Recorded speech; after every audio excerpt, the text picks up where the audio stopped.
Okay, es sollte hoffentlich klappen. Lebe in der Hoffnung, dass es geht. Das ist auf jeden Fall voll cool.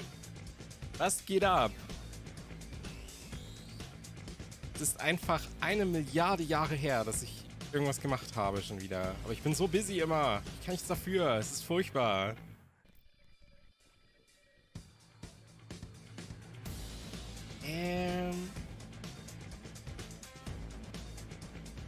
Oh. Irgendwie so. Irgendwie so.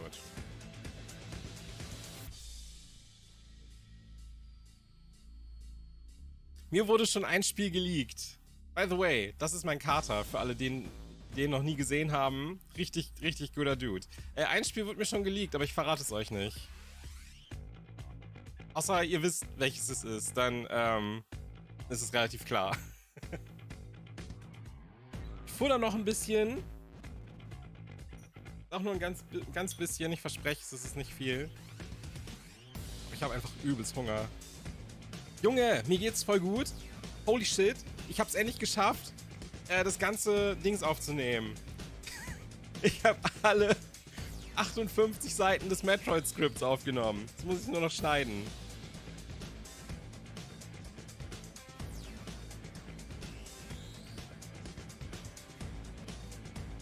Es gibt ein bisschen Reis. Reis mit Hähnchenfleisch und ein bisschen Gewürz.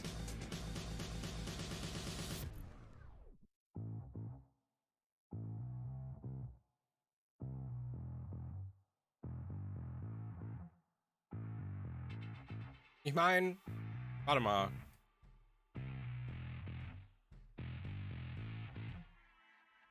Ich hatte doch irgendwo meine coole Liste. Hier. Game Predictions. So, es soll auf jeden Fall was zu Avatar kommen. Bioshock 4 soll gezeigt werden. Es wird wohl einiges zu PlayStation und Xbox Spielen geben. Also hier steht Starfield und God of War Ragnarok auf jeden Fall. Vielleicht das Last of Us Remake. Man weiß es nicht. Es ist ein Mystery. Dead Island 2 soll gezeigt werden. Es soll endlich was zu Silksong kommen. Und ich glaube, das war's. Es bleibt spannend.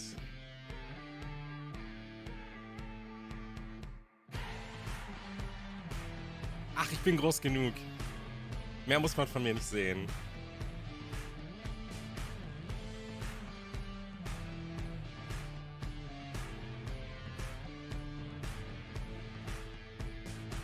Ich habe keine Ahnung, wie lange das geht. Warte, das kann ich auch gerade nochmal suchen.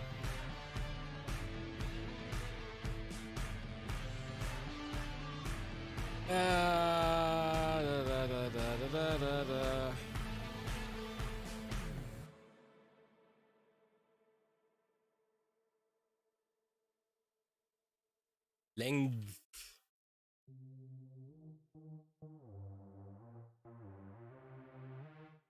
So, angeblich zwischen einer Stunde. Nee, gar nicht. Zwischen 1,5 und 2 Stunden soll die lang sein.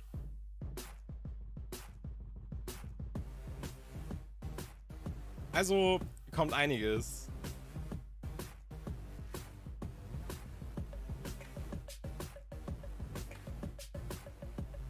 Echt 3 Stunden? Holy shit. Holy shit.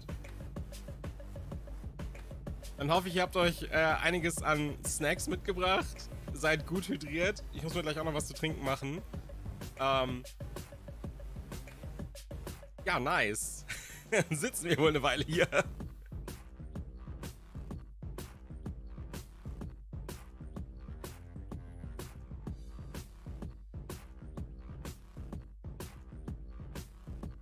Ey, es ist halt auch schon wieder mega warm hier.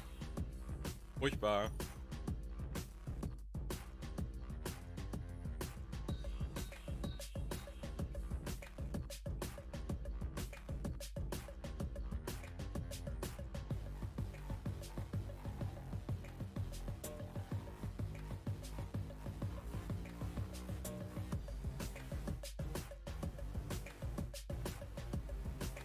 By the way, die ersten Gameboys haben ihren Weg zu mir gefunden.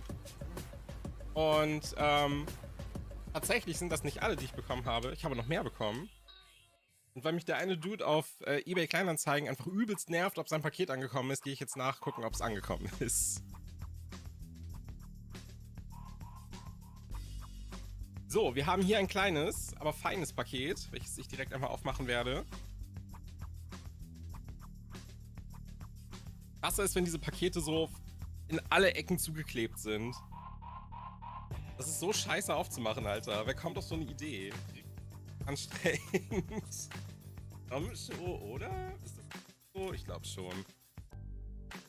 Ein Glück gehe ich mit der Präzision eines Surgeons daran. Was heißt denn das auf Deutsch? Ein Operator? Nein. Arzt? Nein. Chirurg, genau. Zum Glück gehe ich mit der Präzision eines Chirurgen hier ran. So, und hier haben wir... Oh mein Gott. Wir haben einen grünen Game Boy Color. Richtig nice. Mit Samt. Ausgenudelten Kopfhörern. Yo, los geht's. By the way, holy shit. Sehe ich gerade. Der eine Gameboy hat ein Spiel drin. Junge, der hat einfach Donald Duck Quack Attack. Das kann man nicht sehen, weil es verschwommen ist.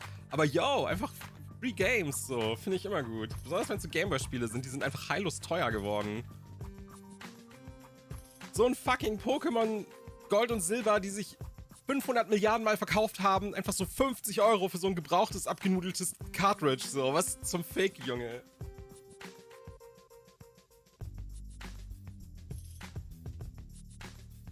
Ey, Gameboy-Spiele, übelst insane teuer geworden.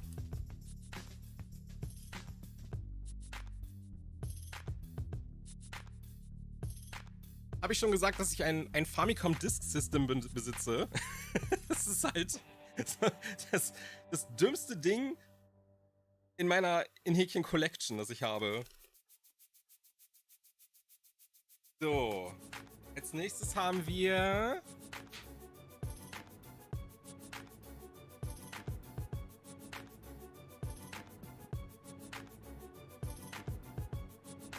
einen richtig gut verpackten Gameboy.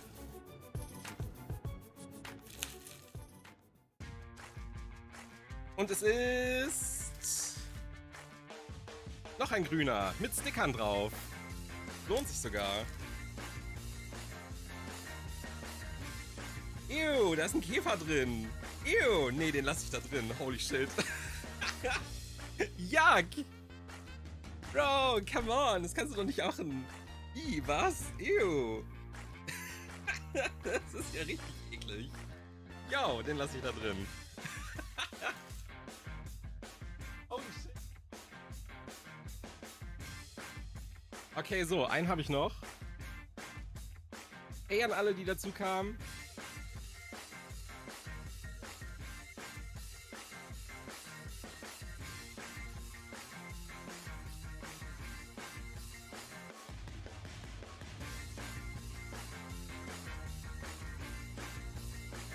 Was ist gerade passiert? Ich mache gerade meine Gameboys auf und in dem einen war einfach so ein... Der eine ist halt eingetütet und da ist einfach so ein richtig ekliger Käfer drin. Ne, es sind sogar mehrere drin. Ew, was zur Hölle? Wo war das Teil? Ew. Und sowas muss ich sauber machen. So. Neuer Karton, neues Glück. Dieses Mal ist es ein gelber. Voll cool. Damit ist die Kollektion noch fast komplett. Ich glaube, es fehlt nur rot, ein lilaner und ein blauer, oder? Mega nice. Nee, die sind ziemlich tot. Also sowohl die Gameboys als auch die Käfer, aber trotzdem mega eklig, Mann. Darauf einen Löffel.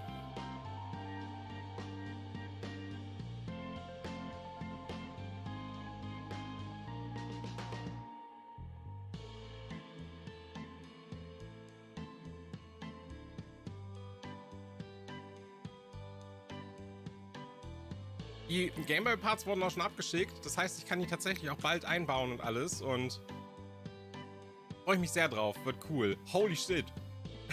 Oh Gott.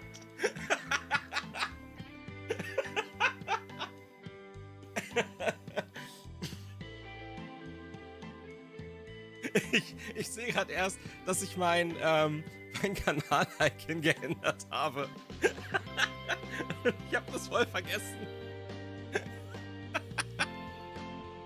Oh mein Gott. Diese scheiß Ray-Puppe, Alter. Ich habe das voll vergessen, dass ich das gemacht habe. Oh Mann. Erinnert mich dran, dass ich das irgendwie nach Ende des Streams mal umändern muss. Irgendwas anderes, Mann.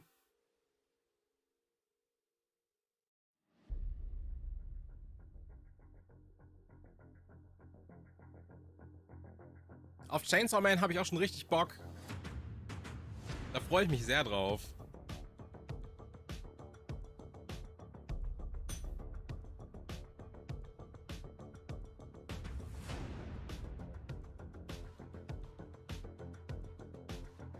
Ich erinnere mich dran, dass ich das geändert habe, aber ich habe das voll vergessen einfach. Ich habe das so gedankenabwesend einfach gemacht, um zu gucken, ob das geht, und dann habe ich das einfach voll vergessen.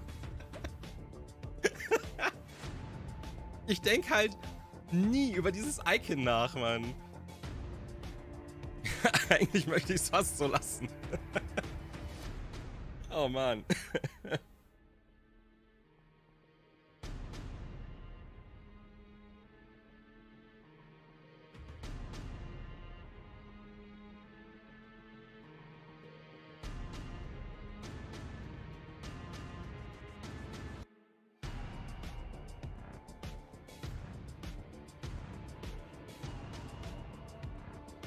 Ich glaube, Quirk sagt mir was. Warte mal, ich muss es gerade mal suchen. Was ist das? Oh, das gibt's für Switch für 27 € in so einer übelsten Collection. Voll cool. Oh, das kenne ich. Oh mein Gott, das hatte ich auch damals. Wo du die Sachen so in die Dings schieben musst. Und oh mein Gott, ihr habt einfach eine übelste Erinnerung unlocked gerade. Oh mein Gott. Holy shit. Voll vergessen, dass das existierte. Übelst cool. Das muss ich mir merken. Ja, das hier ist mein Computer. Das ist relativ praktisch, das so zu machen, weil ich so relativ viele Optionen habe. Das Problem ist, dass dann halt ab und an die Taskleiste auftaucht. Quirk-Moment, der ist halt echt so.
Uff.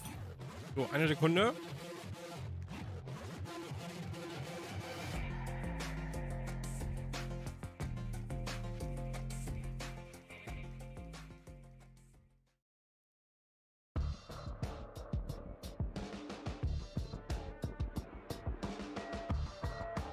Okay, ich bin ready. Hau raus.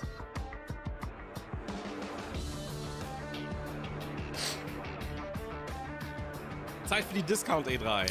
Ich glaube, ihr seid alle bereit. Go!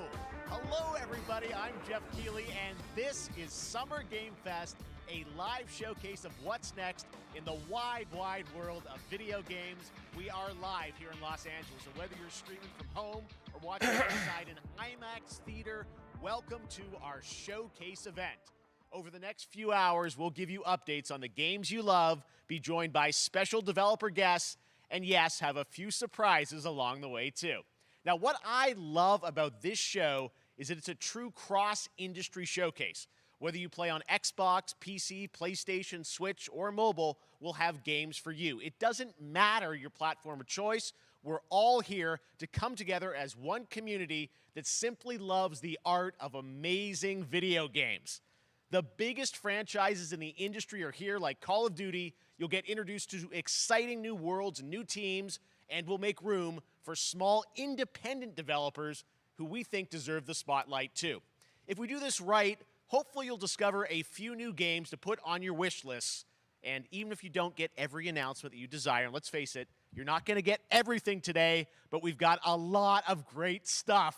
So let's get started. Wenn ich nicht alles kriege, warum gucke ich dann überhaupt? Over 30 years ago, Capcom Street Fighter hit arcades, and ever since, this legendary Japanese fighting game series has continued to evolve. Street Fighter 6 is coming in 2023, and right now, we're excited to officially confirm a character coming to the game and show you the exclusive first gameplay footage. Enjoy. Krass. Daddy Ryu. Uhu.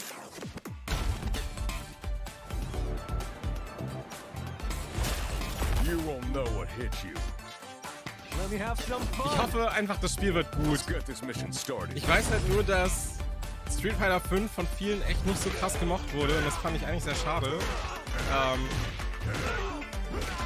Auch wenn ich selber kein krasser Street Fighter Fan bin, bin ich trotzdem so ein bisschen, keine Ahnung, nostalgisch dafür. Got you in my sights.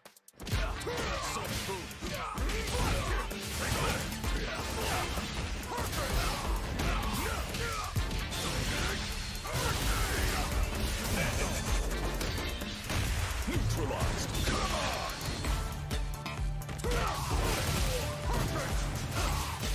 Es sieht auf jeden Fall cool aus. Ich glaube, sie haben auch so ein bisschen was am Artstyle gedreht, weil ich weiß, bei der Sony-Show sah das halt alles so ein bisschen uncanny aus, aber hier... Vielleicht habe ich mich dran gewöhnt, aber ich glaube, es passt alles ein bisschen besser zusammen jetzt.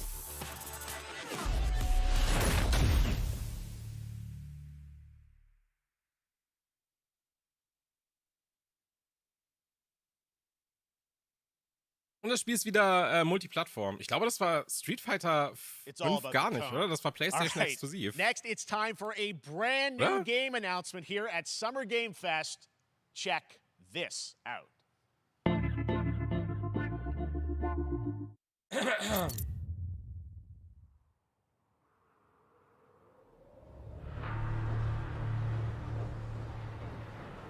Oh hey, es ist Callisto Protocol. Nein, wie heißt es?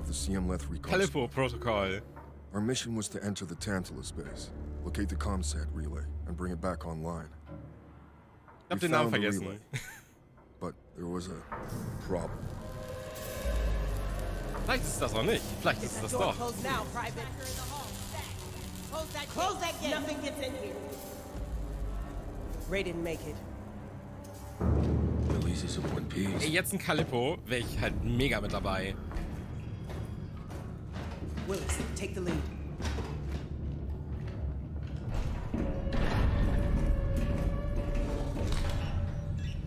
Oh, this ain't good. Stimmt, das könnte Alien sein, ne? Ja, das ist Alien. Okay, dann habe ich gelogen. Es ist doch nicht das Calippo-Protokoll. Es ist einfach ein neues Alien-Spiel. Voll gut.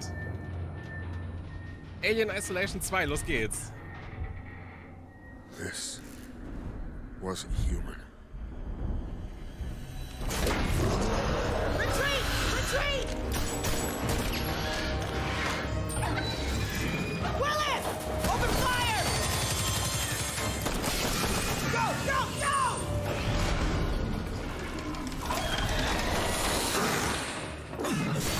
Alvarez! Through that door!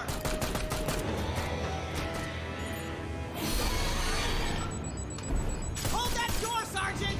Son of a...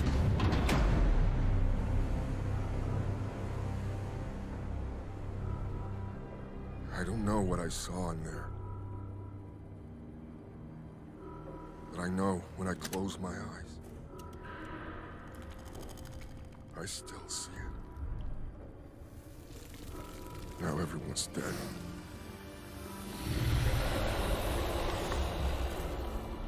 And someone needs to know.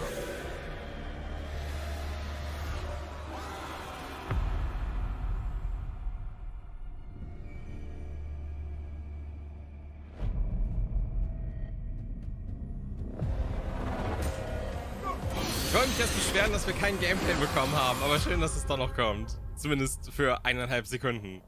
Weiß ich zumindest, dass es mich nicht interessiert, weil es so ein isometrisches Ding ist.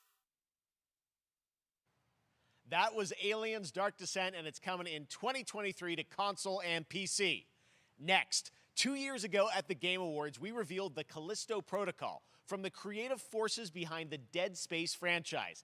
Today, I am thrilled to get to show you the first raw gameplay alongside its creator, Glenn Schofield. But first, here's the Siehst du, ich habe gerade davon gesprochen und schon bekommen wir of the es. brand new trailer with a little more gore. Es wird jetzt ganz doll brutal, also falls ihr kein Blut sehen könnt, solltet ihr besser weggucken.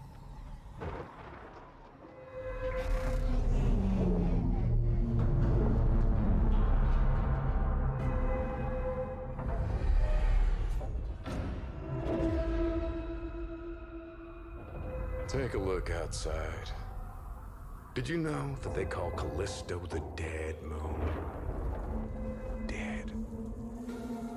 Just like you would have been if I hadn't fished you out of that wreck. So whatever you're holding on to right there, that's your old life. You gotta let that go.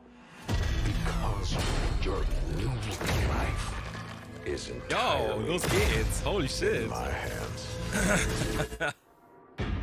I'm just trying to give you a chance at rebirth.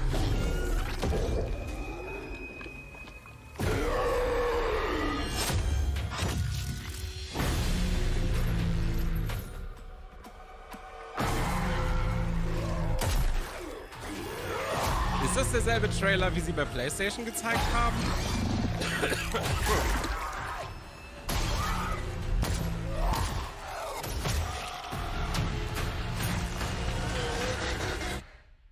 I just love that last part.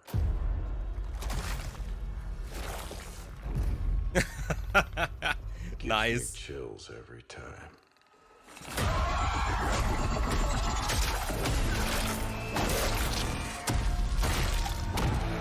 Bin ich aber auch sehr gespannt drauf. Ich hoffe, das wird gut. Wir brauchen mehr Buddy Horror, okay? Habe ich da bei PlayStation schon gesagt. Scheiß auf irgendwelche Geister. Irgendwelche Wohnungen, die von Geistern heimgesucht sind. So ein Shit. Braucht es einfach viel mehr. Übelst cool. Welcome to your new home.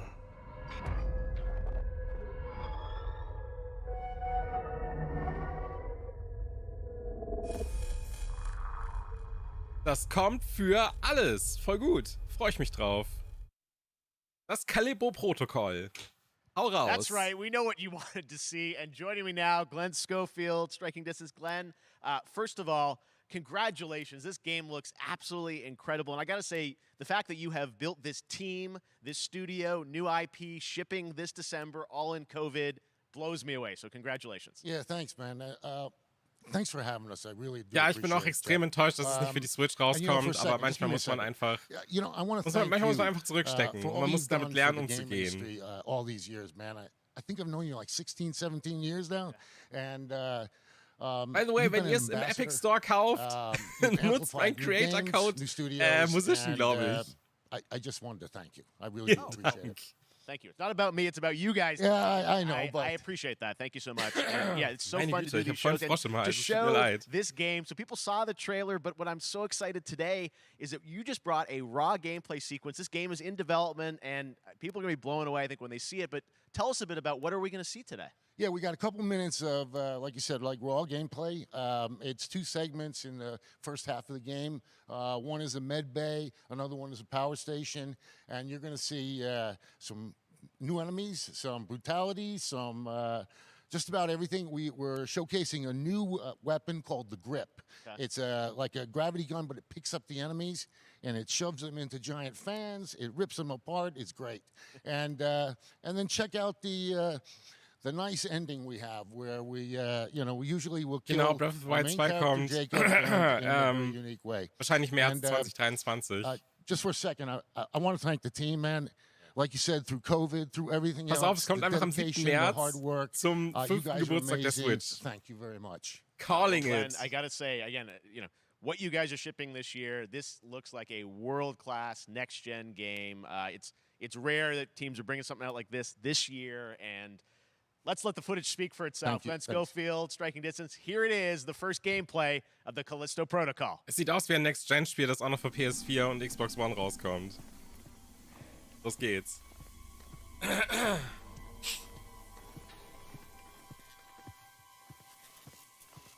Ach, schon der 6. Geburtstag. Auch okay.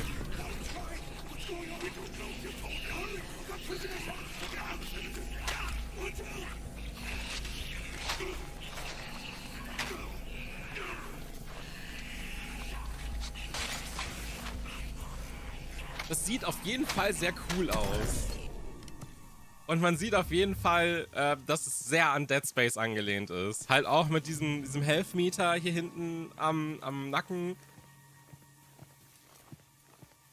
So von der Kameraperspektive her, von den Farben alleine. Das ist ziemlich cool.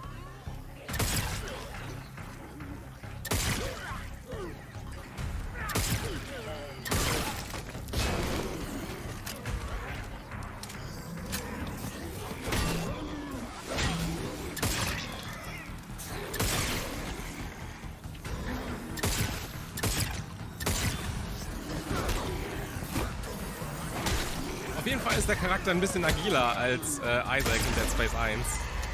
Ich habe 2 nie gespielt, tatsächlich. Eigentlich voll dumm. So, ich habe den ersten und dritten Teil von Dead Space gespielt, aber den besten habe ich einfach so vor live ausgesessen.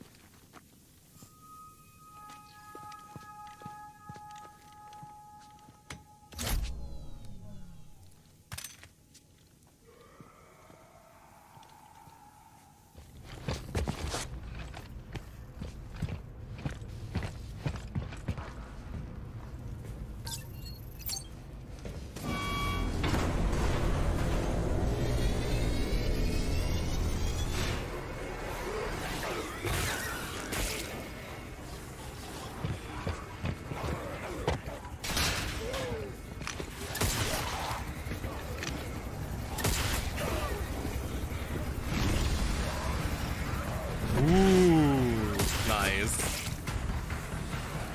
Ähnlich gut.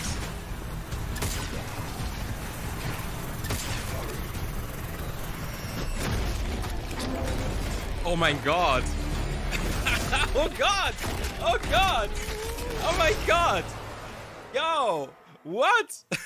Oh my God. That just happened. Holy shit, dude. All right, moving on. This October, Call Dreh of halt Duty Modern voll Warfare durch 2 so, arrives. im wahrsten Infinity Sinne des Ward is Wortes. once again returning to its roots for a modern-day action game, and today we're about to show you the world premiere of its gameplay with a level playthrough. To tell us more, let's head to the port of Long Beach to check in with Johanna Ferris, the head of Call of Duty. Okay, bei Call of Duty bin ich kurz nur weg und fülle mir mein Wasser auf. Ich bin gleich wieder da. Hi, everyone. In 2019, Modern Warfare changed everything.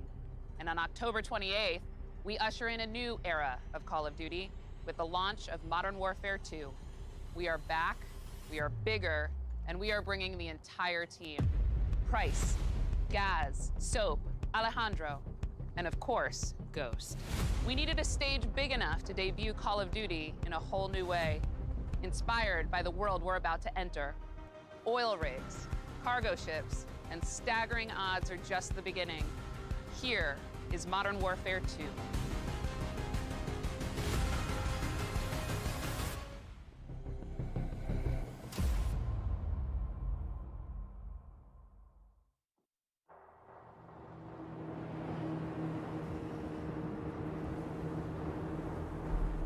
Eyes in the rig. All right, that's our target. Shadows 1 and 2. Push to your hook points. Let's invite ourselves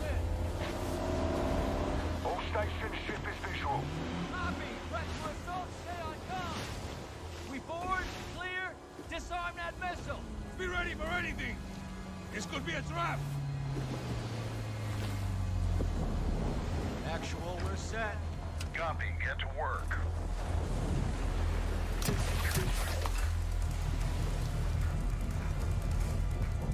Good hook. Up and at him.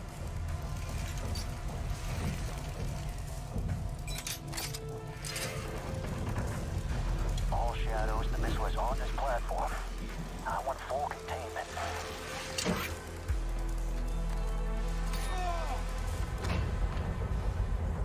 Got 3 AQ internal. Habe ich was verpasst? Sieht nicht so aus. So, cut right clear through.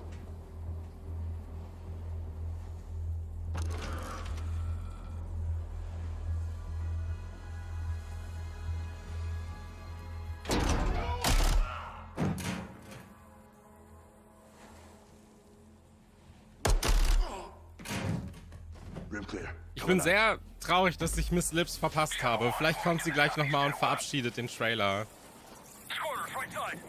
Ich habe nur gesehen, wie sie irgendwie in ihrem Model Walk der Kamera entgegenlief und dann war ich schon weg. Sad life, aber muss man leider durch.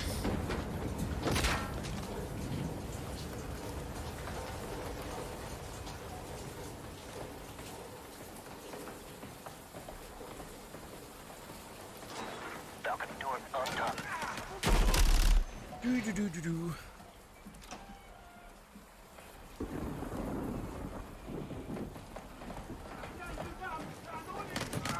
Ghost, we're moving to the main deck. What's your status? Boarding the ship with Shadow 3 now. Roger that. Run down. Rush out.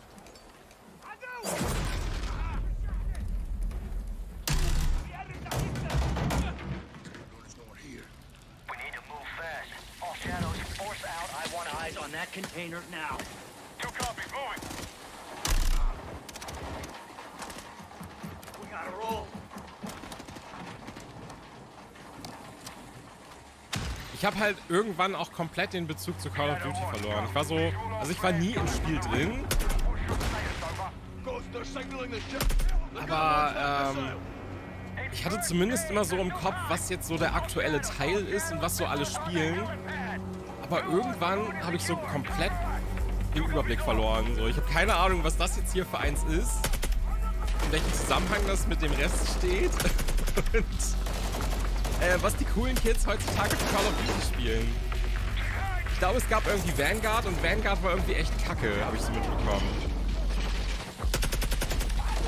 Und dann gab es irgendwie Modern Warfare als Remake, aber das war kein Remake so richtig, sondern irgendwie ein neues. Und ich glaube, das ist Modern Warfare 2, oder? Davon habe ich vorhin was gelesen.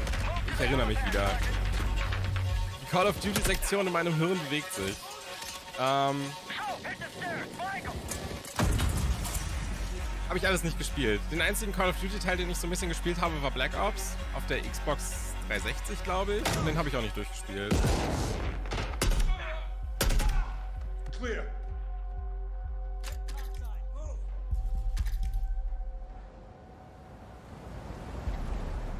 Actual, this is Shadow 1. Big and secure. Moving on the container now.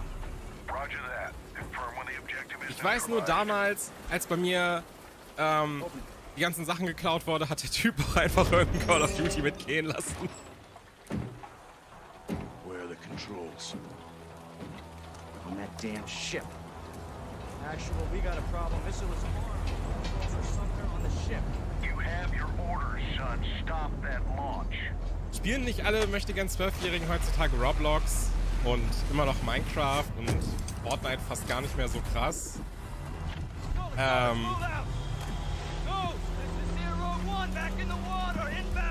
Was gibt's denn? Da gab's irgendwas heißes Neues schon wieder, was ich...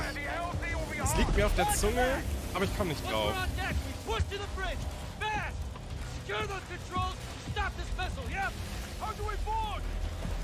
Ich weiß es nicht mehr. Irgendwas Neues war da auf jeden Fall. Fortnite ist fast schon wieder uncool, glaube ich.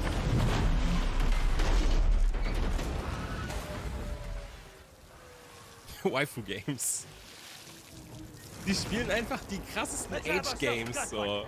Einfach die Hardcore Visual Novel. Ist es Valorant? Kann sein. Genshin Impact spielen auf jeden Fall auch alle. Das ist halt... Ich bin begeistert, wie krass sich Genshin Impact einfach hält.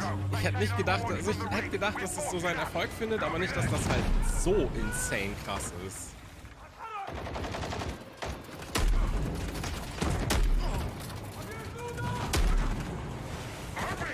Reloading! They're forcing out!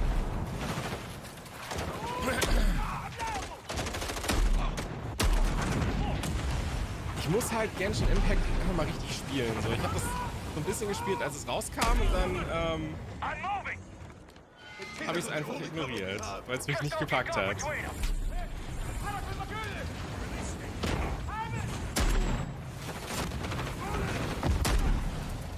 Okay, Impact habe ich auch nur den Evangelion-Event gespielt, aber der war es wert. Ich habe meine Aska bekommen und da bin ich sehr glücklich drüber.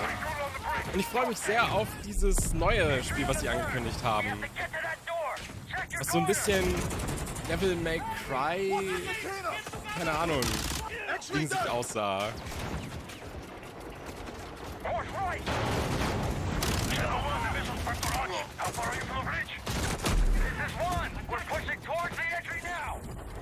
Genau, Zenless Zone Zero. Das sah mega cool aus. Da bin ich sehr gespannt, wie das wird. Visual on bridge entry. Check it. Controls are internal. All right, stand back. This is Shadow 1 going explosive on bridge entry. 3, 2, 1, execute!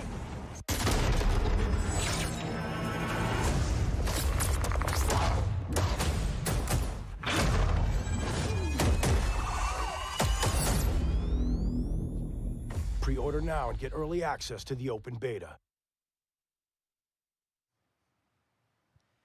That's what we're talking about. And joining us now, up from Long Beach, Johanna, great to see you. How's everything? It's great. Thanks. Great to have you with us. And also Jeff from Infinity Ward. So we saw the first gameplay. Thanks for that extended sequence. Looks incredible. Jeff, tell us a bit about that mission. Where is that set in the game? What are we seeing there?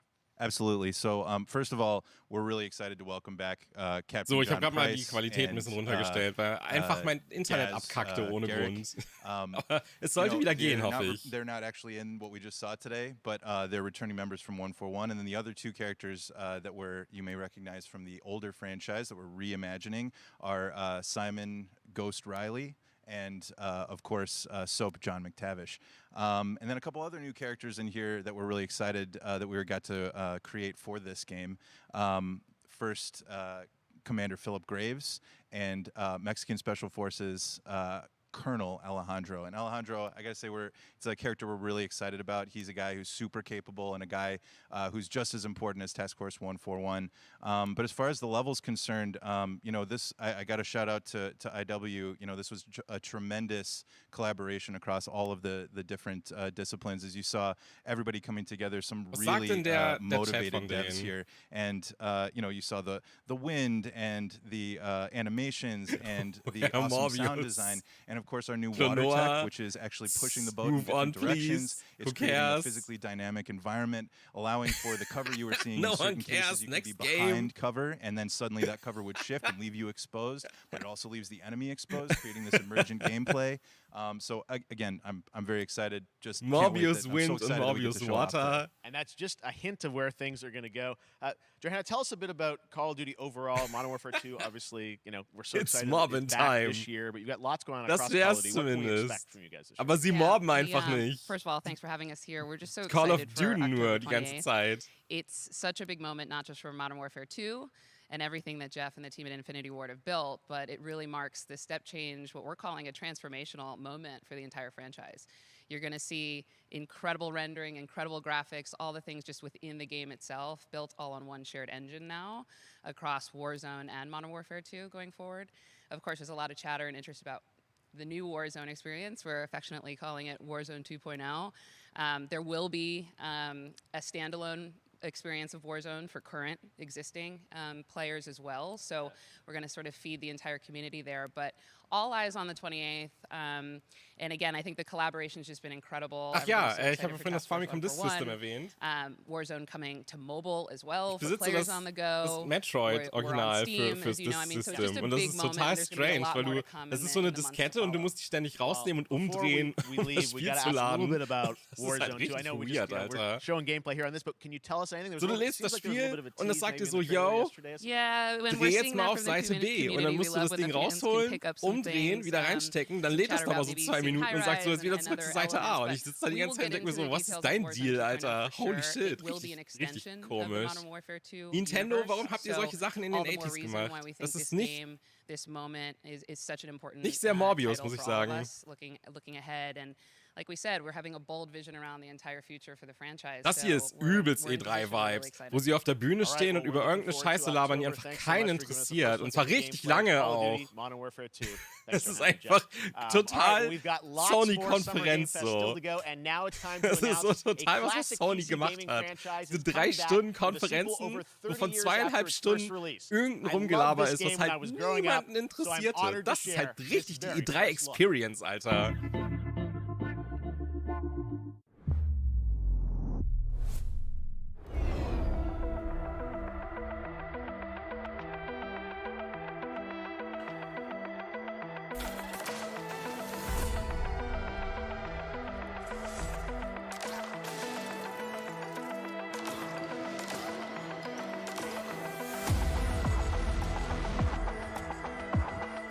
Nee, das ist von dem Typen, der die Game Awards macht.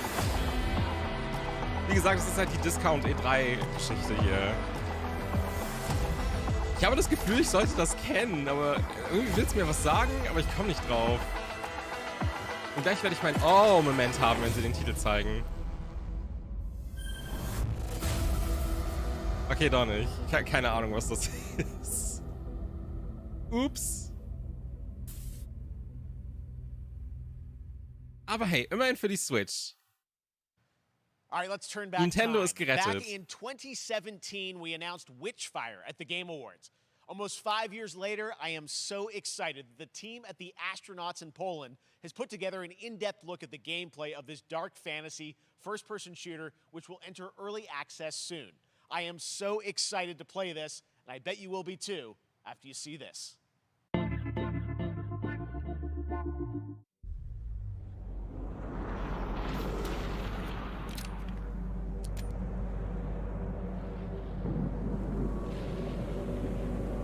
Der Remaster existiert bereits. Was kommt, ist das Remake.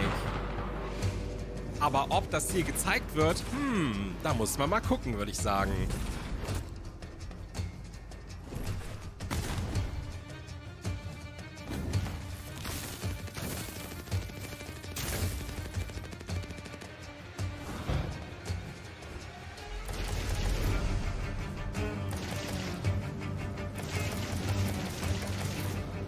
Hogwarts Legacy. Hogwarts Legacy hat sich echt gemacht, so. Das ist ein bisschen krasser geworden.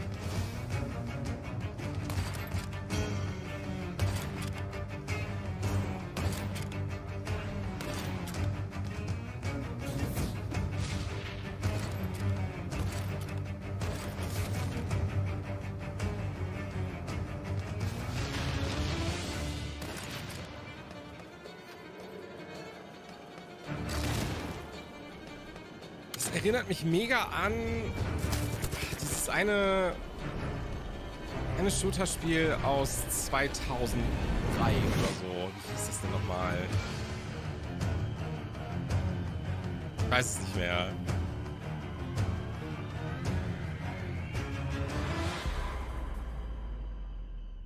Ah, ich hab's vergessen. Ich weiß es nicht mehr. Auf jeden Fall erinnert mich das an irgend so einen alten Shooter. Okay, next up comes an ambitious new game from a new independent studio in Europe, starring some very familiar names. Enjoy this world premiere new game announcement.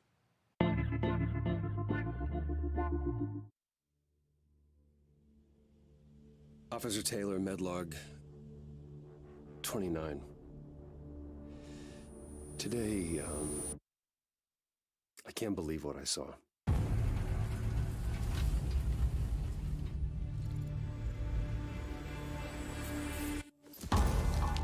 Solace. Everything okay? Dead Space 2. Nee. Fuck. Death Stranding 2, das wollte ich sagen.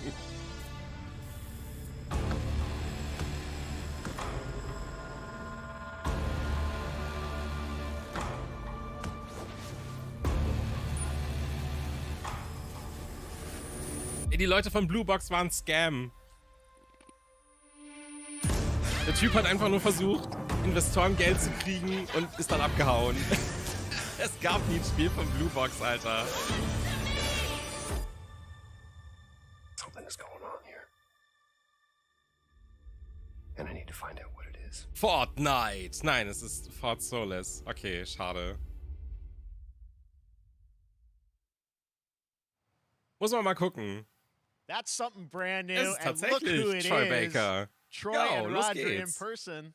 Guys, this is Nein, da so gab's kein fun. The fact Spiel. that you're working on a game together. What a Da cool gibt's eine team Szene, up. Welcome to the show. die I irgendwie gotta ask 8 you Wochen guys, gebraucht hat, who are bis sie your dann irgendwann characters in this zusammenkamen. game? Und das war's. Mehr davon I gibt's get to play nicht. a character named Wyatt Taylor, who's a medical officer who's stationed at Das war this, alles nur base called Fake-Hype, Solace. damit der And, Investor it's the Geld bekommt epicenter of und this dann mystery that damit we'll abhauen discover and kann. uncover Es as we gibt go kein through the game. Spiel, And es of course, gibt my character nichts, will kein be at Konzept, times kein in gar nichts. Es gibt, glaube ich, nicht mal ein Team, Rogers wirklich. character. Es gibt nur den Battle einen we've been Dude, der waiting to einfach Yeah. Oh, man. We can't ja, wait die to Leute show you what gescammt we're hat, working on. essentiell. By the way, Jeff, this looks awesome. Das war's. It's so great to be here. Thanks for having us. It's so great that you're in another game. I mean, it's feeling this is your first game since Red Dead 2. One of the first major ones for a while, and I play a character by the name of Jack Leary. He's a maintenance engineer on a remote Martian mining post. Okay. And his job is to make sure that none of the equipment breaks down while it's on their graveyard shift. The graveyard shift meaning Mars and Earth are really far apart from each other and their orbits around the sun. So help is not a simple call away. Ich weiß es nicht mehr. Ich habe letztes Jahr ein Video dazu gemacht. Das kann man sich einfach dazu angucken. Der Sound ist mega shitty, weil ich einfach das dümmste Mikrofon benutzt habe. Aber das erklärt, glaube ich, das Drumherum ganz gut. Aber das ist halt nicht aktuell eigentlich. I will say that 2020 to Genau, me das was Abandoned the war's. most Abandoned, impactful literally year for games. abandoned. It was the first, I mean, obviously we had this Und das Silent Hill League ist real tatsächlich. Aber das war wohl so eine richtig 2 Jahre alte Bild. Und ob das immer noch so aussieht, weiß kein Mensch. Aber das gab es auf jeden Fall. Irgendwie existierte das auf jeden Fall mal. Indie studios or the AAA studios. And so, just like anybody else, we got reached out. James Tinsdale with this brand new studio said we'd like for you to consider being a part of this game. And he walked me through a very brief description of what the experience was going to be like. And in the very beginning, he said, we want this to feel, it's a tight thriller. We want it to feel like Dead Space meets Duncan Jones' Moon. And I was like, sign me up. I'm into that, absolutely. And full like performance capture and everything. Wo ich mir jetzt so ein bisschen Sorgen mache, ist, brand new energy, and of course, I get to work with dass jetzt irgendwie noch so 8 Space-Horror-Games rauskommen, die sich alle an Dead Space orientieren und dann einfach wieder keiner mehr Bock auf so Dead Space-Spiele hat. Und das fände ich voll schade eigentlich. Daher, ich hoffe, dass jetzt nicht noch irgendwie so 5-mal Dead Space-inspiriertes Spiel angekündigt wird. Und dann einfach alle komplett übersättigt sind für die nächsten 10 Jahre wieder. So, das soll yeah, the verbs are always important. So we're going to let the game speak for itself. We'll be showing you more later on. But this is a game where you as the player, that you're going to be exploring, you're going to be discovering. Like we said, it's a very tight thriller. So you're moving very fast-paced through this world. There'll be multiple locations, multiple ways for you to traverse, which we're excited to show you about. And then the narrative is a huge element to this. They didn't waste any resources on the performance for sure. I got to tell one quick story, if I can. That was one of our favorite moments. There is a lot of action in this game, and that was at the forefront of this. And to speak to the performance capture aspect, we brought in an incredible, I gotta give a shout out to Nathaniel, our stunt coordinator, who walked us through in a really approaches ich hatte irgendwo so eine Liste mit Leuten, die I want to know the da story heute of this vorkommen. fight. And so Roger and I sat down, we said, these are who our characters are. Unter anderem stellen Spiele vor, 2K, Activision, Atlas, Bandai Namco, and after an hour, he comes to us and he goes, it was like a recovery program. It was 12 steps. And he walked us through this incredible Netflix, Sega, Square Enix, halfway through, Xbox, tuning him out. PlayStation, Like, hey man, I just want to let you know I've got no ego Studio about this, MDHR, also die Leute, die Cuphead gemacht haben. I can't do this. And he grabbed me by Und halt my noch so ein shoulders paar and says, andere. oh, you can, you will, and it's going to be glorious. And we did. And we it's did. like a dance. There was a lot of trust, and it worked out. Yeah, I mean, we're excited. Von Nintendo kommt heute nichts. Keiner weiß, ob Nintendo überhaupt irgendwas macht. Studio doing this, teaming up with you guys. We can't wait to see more. Cool wär's Troy, auf jeden Roger, Fall. Thanks for joining us here. Happy to be here. Summer Game Thank Fest. you. All right, appreciate it very much, guys. All right, well, next up, keeping up with the space theme, it's time to world premiere a very exciting new game, which will feature a musical score by industry legend Mick Gordon. This one is going to grab you, and we are so honored. Nee, von Square kam noch nichts. Von Netflix kommt irgendwas auf jeden Fall.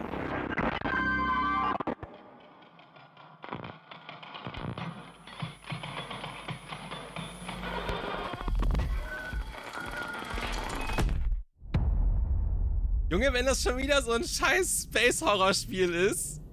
Bro.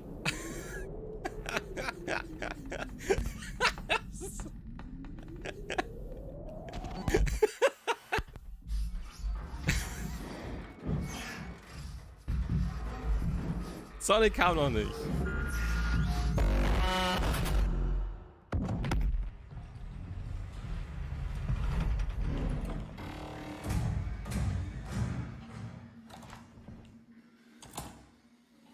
Es sieht auf jeden Fall cool aus. Also das kann ich nicht verneinen. Es sieht schon ein bisschen geil aus eigentlich.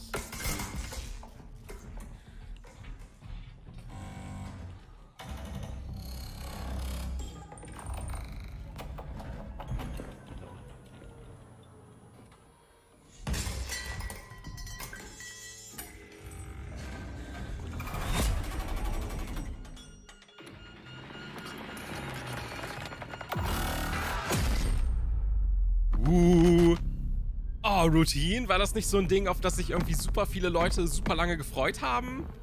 Holy shit, das kommt endlich? Yo, los geht's. Das hat Daseinsberechtigung. Das ist okay. That was Routine coming to Xbox and PC. It was first announced a decade ago and is now officially back. I can't wait to see more. Now it's time to check in with a very special guest who's been in his fair share of video games, including most recently Fortnite as the foundation. Dwayne Johnson, welcome to Summer Game Fest. How are you? What's up, everybody? And what's up, Jeff? And what is up to the Summer Game Fest audiences live streaming right now around the world? Ich wette, Atlus zeigt nur was von Soul Hackers und das war's. IMAX Theaters. Dwayne Johnson here coming at you. Ey, Routine wurde vor 1 Million Jahren angekündigt und das war vor 1 Million Jahren schon mega im Hype und dann kam dazu halt einfach gar nichts mehr. Und ich hoffe, dass sie es zu Ende bringen, weil ich glaube, das könnte sehr cool werden.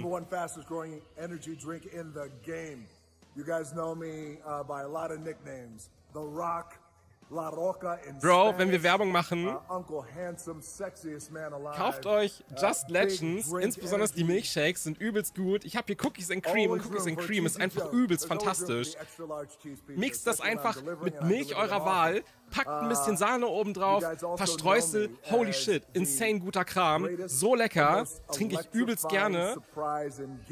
Und das Beste ist, es ist sogar fast zuckerfrei. Es hat so ein bisschen Kalorien nur und das ist halt ideal, besonders wenn man so ein bisschen auf seine Kalorien-Intakes achten möchte. Kann ich nur empfehlen. In meiner Beschreibung findet ihr mehr.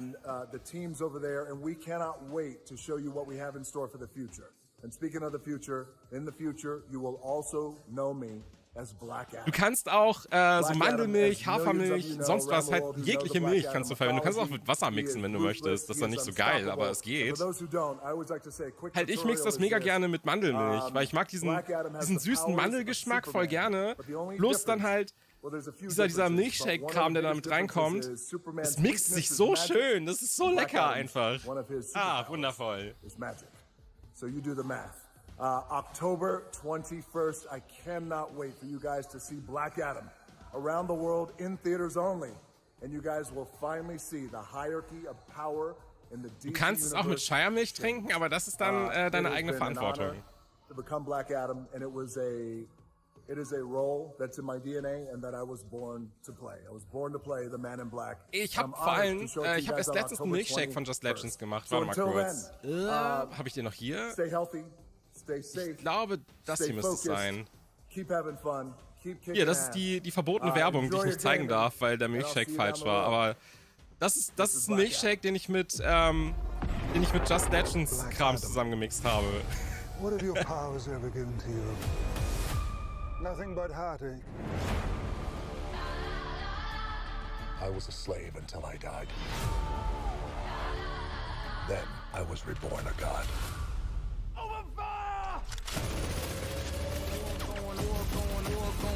Now, I kneel before no one. You can be the destroyer of this world. Or you can be its savior. Das hier ist ein Film.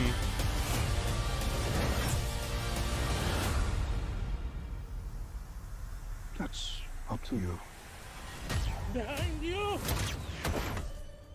Did he just catch a rocket? He got a rocket. All black anything, you know my fresh coat.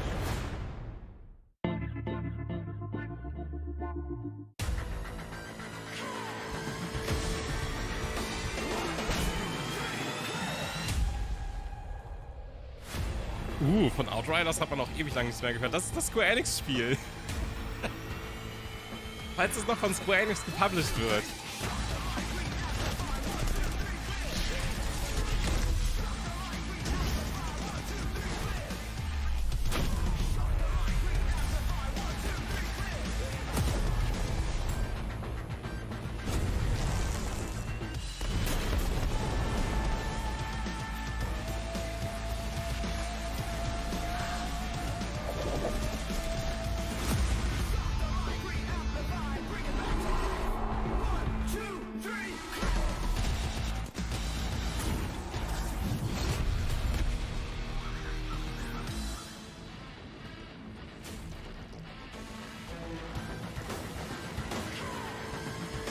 Ich habe Outriders gar nicht so weit gespielt, weil ich habe es gespielt, als es rauskam und es war übelst buggy und ich hatte ständig Disconnects. Und dann habe ich aufgehört, irgendwann zu spielen, leider. Ich meine, was ich gespielt habe, fand ich ganz funny, aber wie gesagt, es war echt ein Buzzkill, wenn es ständig einen Disconnect gab oder wenn es abgestürzt ist. Irgendwas war damit auf jeden Fall. Und dann habe ich halt aufgehört einfach und seitdem habe ich es nicht mehr angefasst.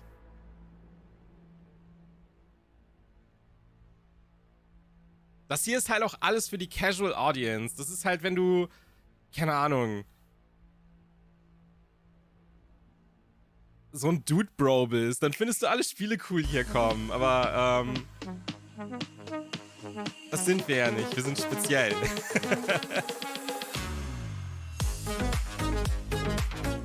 Oh shit, ich muss auch noch zu Monster Hunter Rise Sunbreak ein Video machen. Oh Gott, das habe ich voll vergessen.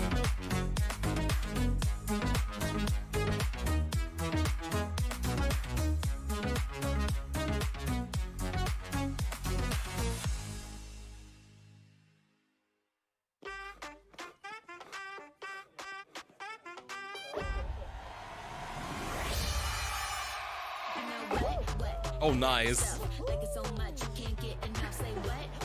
Oh Gott, ist das ein lizenziertes Lied? Oh shit, oh shit, oh shit, warte. Oh Gott, das muss ich ausmachen. Oh Gott. Ansonsten gibt's gleich wieder Stress von YouTube. Das kann ich halt gar nicht gebrauchen, Alter.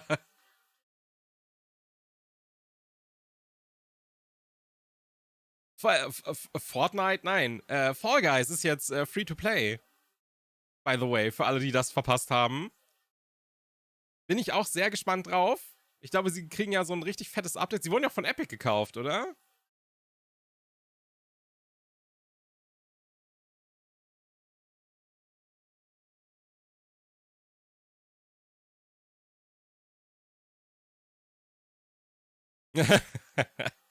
Sehr schön.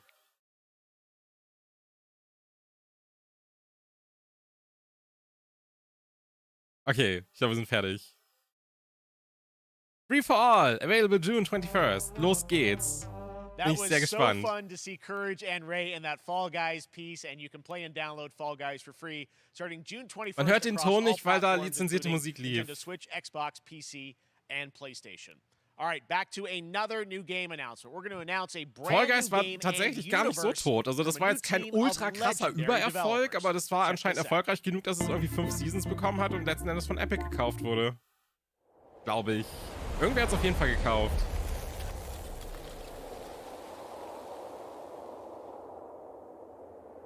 Wenn man sich gekauft hat tatsächlich, dann bekommt man irgendwelche krassen Extras. Also die geben einem irgendwie Ingame-Shit dafür, dass du das damals gekauft hast. Discovery, this is Command. Storm's in your way. Prepare for extraction. Signal's breaking up. Command, I'll do one last scan. See you soon. Over.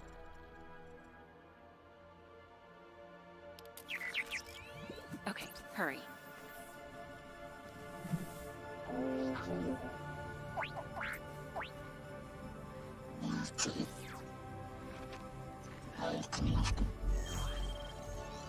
Die Presse geht noch 2 Stunden.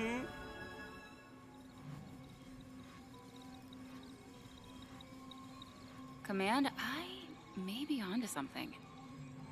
Ich meine, Epic hat auch Rocket League gekauft. Also keine Ahnung, weil sie Geld machen wollen, haben sie es sich geholt, schätze ich mal.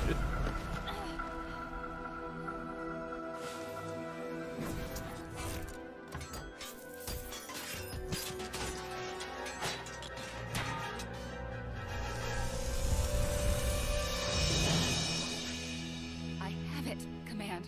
Repeat, I have it. Mission accomplished.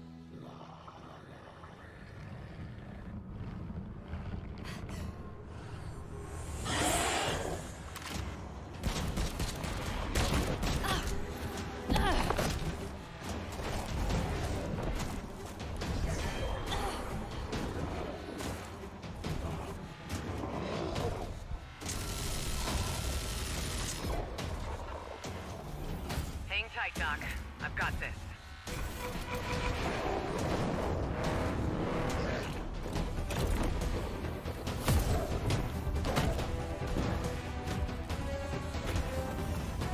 Das hier gibt mir tatsächlich eher Destiny-Vibes als Dead Space. Dead Space ist was komplett anderes als das hier. Nur weil es im Weltraum spielt, ist es nicht automatisch Dead Space. Das ist auch kein Horror-Shooter. Das ist halt null Horror. Das ist komplett Action.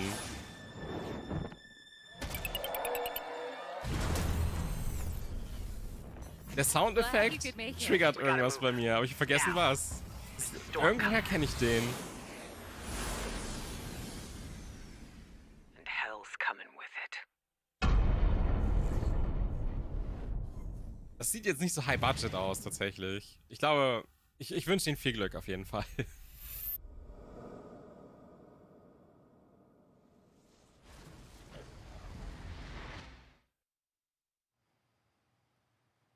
There you have it. Tim, congratulations. Stormgate is real. We have a name and some details.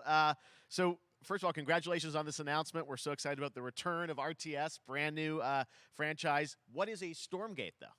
All right, so Stormgates are portals that open during a massive solar storm that unleash the infernal host on future Earth. Okay. And we saw some hints of some, I mean, you know, you guys coming from Blizzard. Das sind die alten StarCraft-Devs? Das wusste ich nicht. Spannend. Vielleicht wird das doch gut. We're unveiling our first 2 factions today, but there will be more. So the Human Resistance, and we saw an archaeologist from the Human Resistance in that intro cinematic, and then also the Infernal Hosts, who are these demon-like monsters who come from another world. I think one thing everyone wants to know about, especially your background pedigree of the team, of, you know, where do you want to push the RTS genre? It's something we've all loved for decades, but, you know, opportunity for a lot of innovation. I know you're going to show us, I think, some hints of where you're going to go image-wise with the actual gameplay made in Unreal Engine, but any sense of what you want to do for the gameplay in this game? Absolutely. But the first thing I want to say is we are very consciously trying to stay true to what players already love about RTS. Where we're really trying to push the genre and be innovative. First off, approachability. For one thing, we're free to play, but no pay to win, no NFTs, nothing like that. Just to lower that barrier to entry to get players in. But we're also really trying to be a lot more social. So you'll be able to play the campaign cooperatively. We've got 3-player open-ended co-op, and we've even got 3 versus 3 for competitive multiplayer. But of course, we've also still got 1v1 competitive. And as a little surprise, I think we've got some first kind of work-in-progress images from the game, right? Yeah, these are still very much being worked on, but some shots of actual assets that we're building in Unreal Engine 5.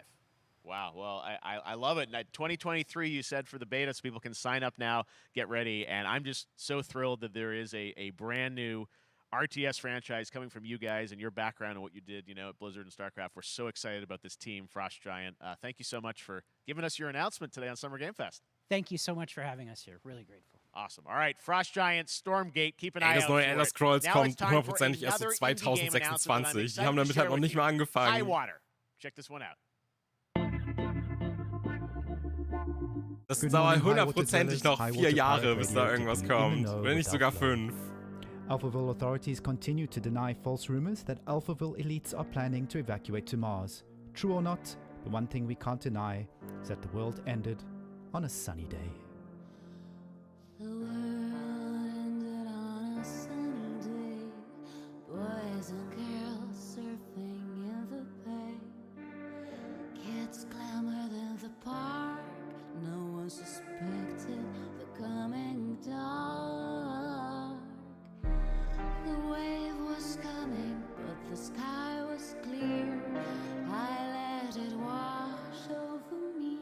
Swept away, swept away, swept away without fear.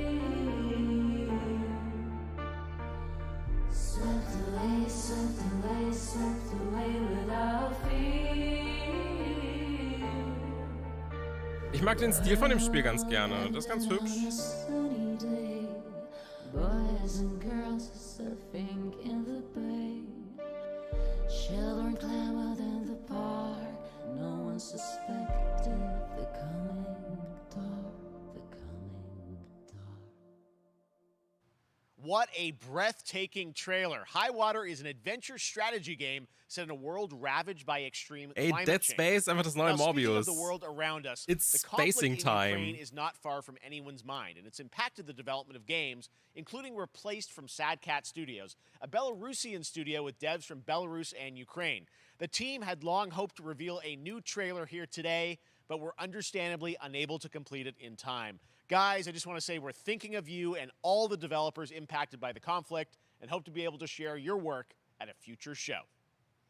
All right, our next game is Schade, an official Replaced selection sah, of glaube the ich, auch ganz Tribeca cool aus. Games Das war auch so Festival. ein It's American Arcadia, where you play Trevor, Cyberpunk-Pixel-Dingsbums. whose life is being televised with the viewing population constantly voting you up or down. When you become unpopular, you need to start running for your life. Check this out.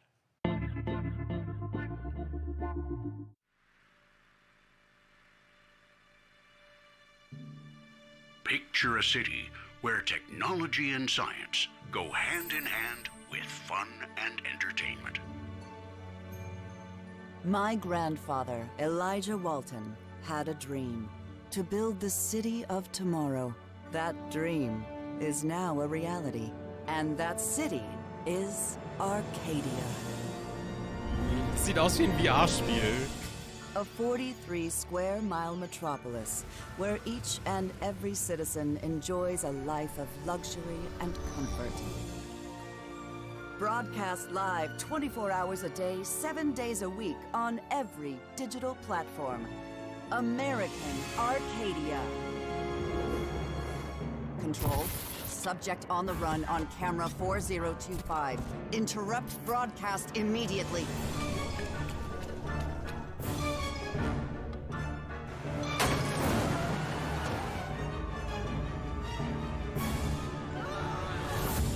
Listen to me. We can't allow Trevor Hills to escape under any circumstances. Trevor. Trevor, can you hear me? Be careful and don't make a sound. Don't worry. I'm going to get you out of there. Ich glaube, das könnte cool sein. Ich glaube, da werde ich ein Auge drauf behalten. Apparently we've made it to the beach. Next up is a sequel we've all been anticipating for a long time. There's Trouble in Paradise, and watch out, you don't want to get bitten. After many years of rumors, we finally get an update on this much anticipated sequel.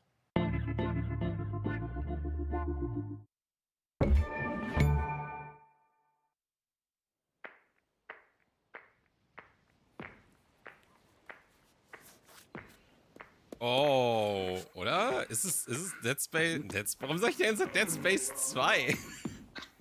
Ist es Dead Island 2?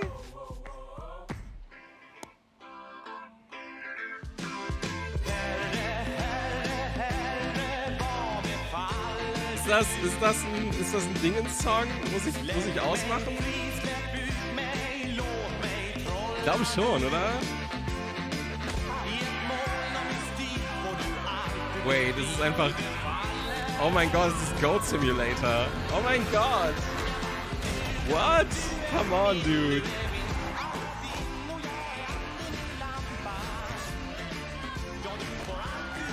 Wie sie einfach gebaitet haben.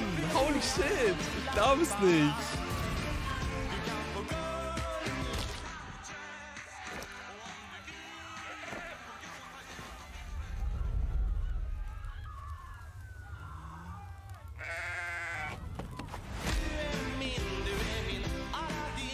Hä, es gibt schon einen zweiten Teil?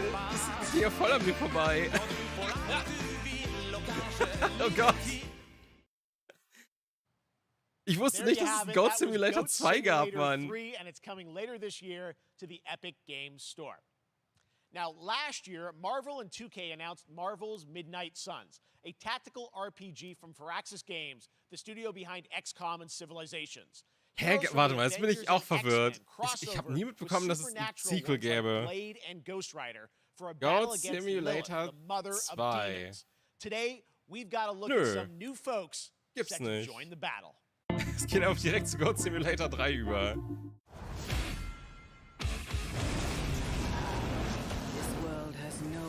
Crazy.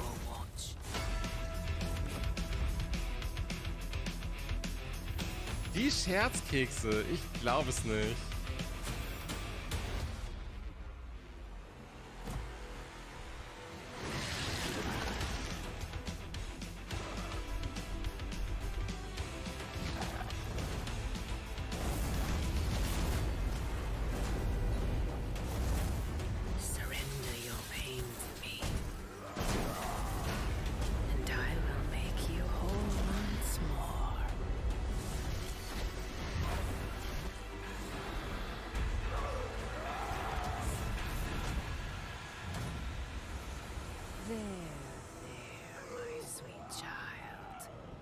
Mother won't hurt you.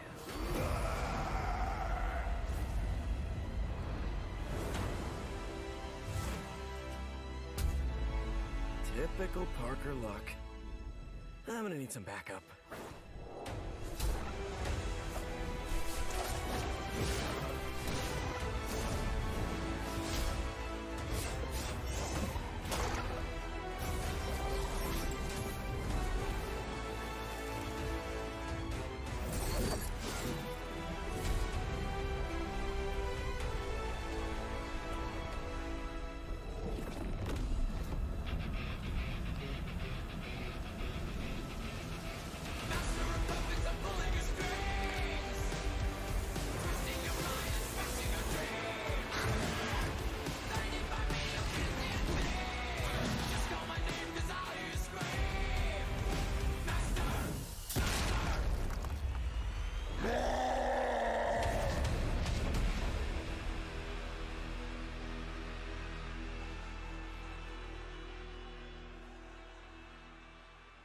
Cool. Counting on you again, old friend. 3, 2, 1. Ich meine, Marvel-Spiele gab's immer viele, meine ich.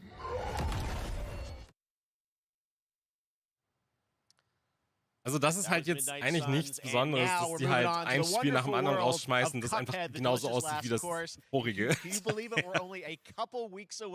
Und es gibt lediglich ein einziges Marvel-Spiel, das ich cool finde, und das ist Marvel vs. Capcom 2.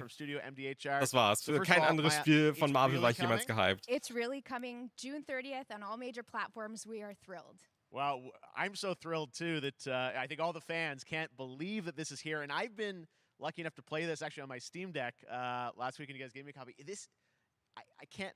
People are not going to be ready for how amazing this looks and the backgrounds and what you guys have done. I feel like you've amped up, obviously, the gameplay. It's difficult, as we would expect, but the visual look, you guys have taken it even to the next level, which I didn't think was possible. Yeah, we absolutely did. I couldn't pinpoint one thing that we're proud of in this because Spider-Man, PS4, PS5 war ich nie gehypt. Es ist halt High Quality, deswegen wollte ich es immer mal spielen. Ich habe es bis heute nicht gespielt. I'm very proud of her. Chalice is fun to play as, and even though this is a DLC, it feels like it's its own game inside of Cuphead in many ways. It is, definitely. Yeah, you just get on the island, and there you are off to this new new territory, which is amazing. Yeah, it's our biggest island yet. Super-sized bosses, lots of secrets to discover. Don't let any rock go unturned. Yes, and lots of challenge ahead. Well, I know you brought. I know you don't want people to necessarily have too much spoiled about the game, but you brought a little something for people. A little something, yeah. It's brand new gameplay footage of one of our new bosses, Mortimer Freeze. It takes place in an icy arena and features some of my personal favorite attacks and transformations. We hope everyone enjoys it. All right, let's check it out. Cuphead, the delicious last course. Next, Smile. Thanks.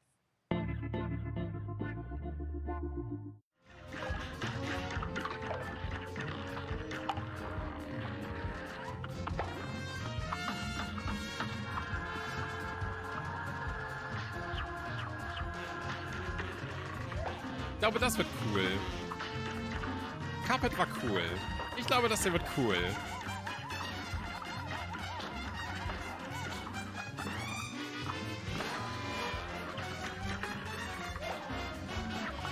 Ist ein bisschen disgusting, wie er sein Auge so rausploppen lässt. Aber das sieht cool aus.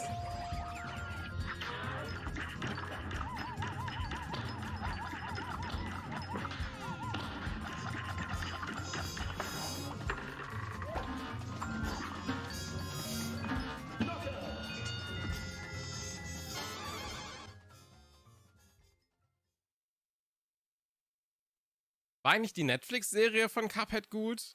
Die habe ich immer noch nicht gesehen. Now, if you want even more Cuphead, and who doesn't, tomorrow we will show you an exclusive look at Season 2 of the Cuphead Show when I co-host Netflix's Geeked Week, which will include new show and game announcements. It streams at 10 a.m. Pacific, 1 p.m. Eastern. And that's not all. There's more Summer Game Fest all weekend long. Coming up next is the Day of the Devs Indie Showcase with IM8-Bit and Double Fine, then Devolver's Marketing Countdown to Marketing. Tomorrow, after Geeked Week, there is the Epic Games Store Showcase at 11 a.m. Pacific, 2 p.m. Eastern, with news on Rocket League and the Tribeca Games Showcase. And Sunday, don't miss the Xbox and Bethesda Game Showcase with a look at the future of Xbox and Game Pass.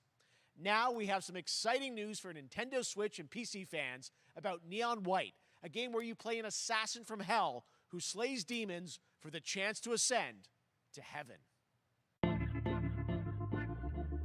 Echt? Das war's schon? Das kann doch nicht gewesen sein.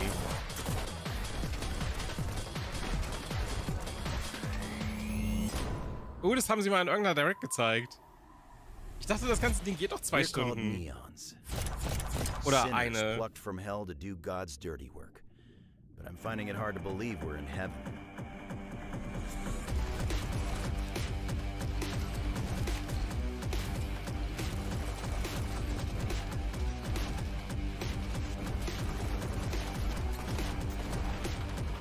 Bisher wurde zumindest keine Direct angekündigt, daher vielleicht auch nicht. You think you can win me over by showering me with gifts? Good thinking.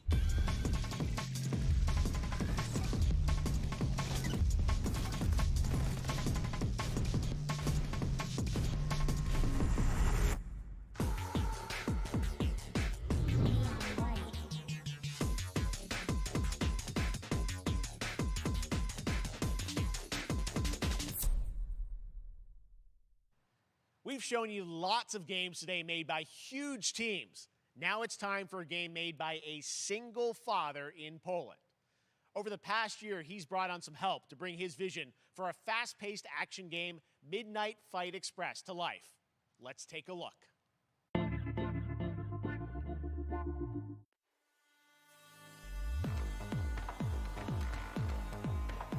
You know the saying, get knocked down, get up again, that whole spiel. Well, it's time, partner. Time to rise up. Together. Ich sollte auch mal ein Spiel entwickeln. Weißt du, wenn ein Single-Father es schafft, ein Spiel zu entwickeln, dann sollte ich das ja wohl auch hinkriegen. So schwierig kann das dann ja anscheinend nicht sein.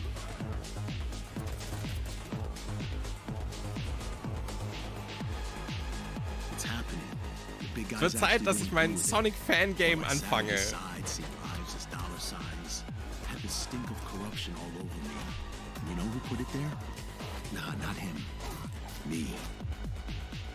Well, I ain't wearing it anymore, and neither are you.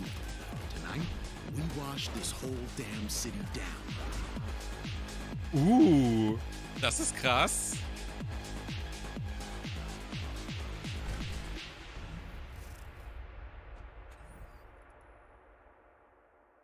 Ich würde voll gern beruflich Trailer machen, aber ich weiß nicht wie.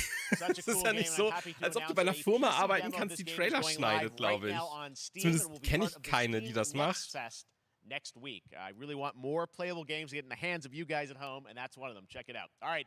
Joining me now is Megan from Digital Extremes to talk all Nein, der Unterschied zwischen meinem Sonic Fangame und Sonic Frontiers ist, dass ich eine klare Vision habe, wie mein Sonic Fangame sein soll.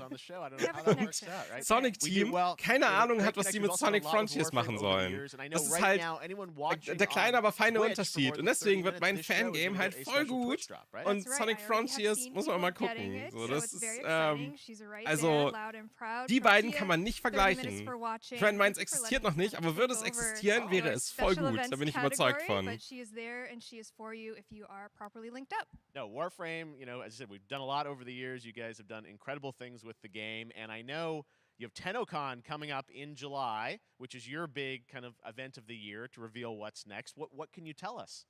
Well, I can't tell too much, but yeah, July 16th, 2022. It's a digital event again this year. Today, actually, we just launched the digital Nee, ich nehme, also ich möchte voll gerne so ein Sega Saturn 3D Sonic Spiel machen mit so ganz alter Low-Poly Pixel Saturn Grafik. Ich finde das voll hübsch. So, ich hab Sonic Jam gespielt und da ist ja diese Sonic World Demo drin. Und die finde ich halt übelst schön. Und halt Sonic A ist halt ein Kackspiel, aber ich mag den Grafikstil von Sonic A mega gerne. Und halt so ein Sonic-Spiel möchte ich einfach haben. Aber halt in cool so. Schon alleine da habe ich mehr Visionen als Sonic Team und Sonic Frontiers. The team worked really hard on the teaser you're about to see for it, and I'm just really proud and excited to show it. Awesome. Well, thanks so much for being here on Summer Game Fest. Let's take a look ich glaube nicht. Ich glaube, so ein Xenogears ist mir dann noch ein bisschen zu krass. Das hier ist nicht live, glaube ich. Bin mir gar nicht sicher. What was done is done. New dangers. New choices await us now.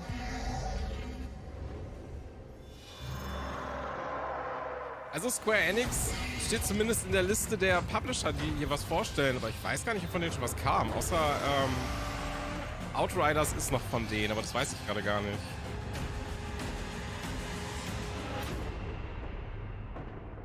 For now, dream of who we were. Auf Callisto Protocol habe ich mega Bock. Dieses eine 2.5D Dingsbums-Spiel, wo du als Regular Dude aus so einer Stadt entkommen muss, fand ich eigentlich ganz spaßig. Ansonsten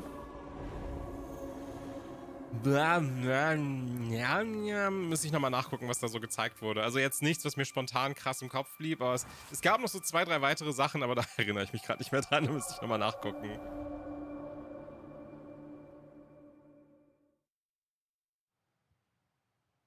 Next, it's time for a new look at Honkai Star Rail. Yo! Open world space RPG. Yeah, a lot of space today from Genshin Impact studio Hoyoverse across mobile and PC. This studio continues to deliver, and this new trailer reveals for the very first time a new and exotic realm players will be able to explore.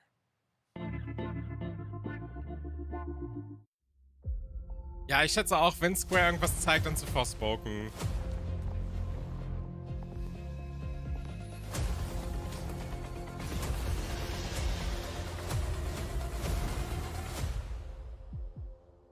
Listen, you are in a daze right now. You don't know who you are, why you're here. None of that matters. In the near future, You will encounter many perils.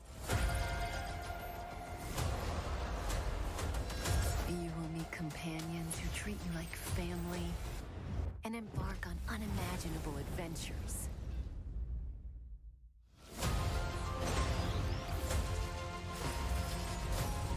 Remember what you feel in this moment.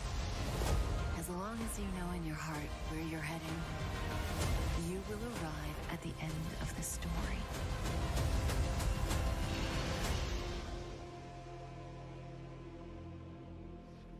That's the you I like.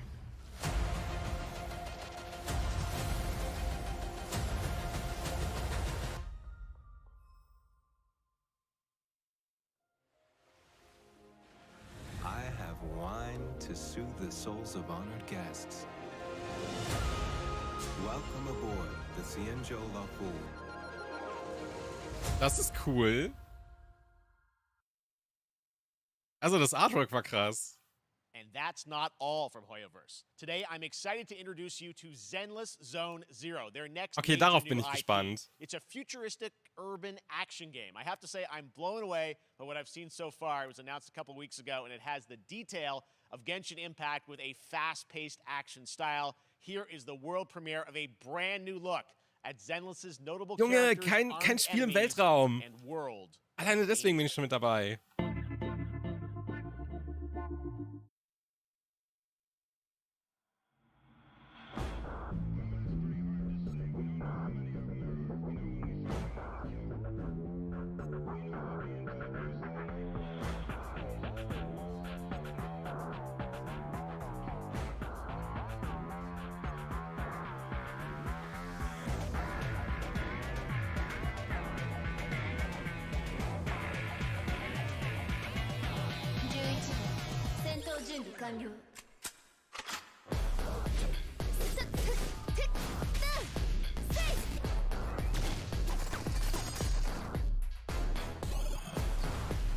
Dieser Trailer hat so viel Stil, holy shit. Lebe ich für.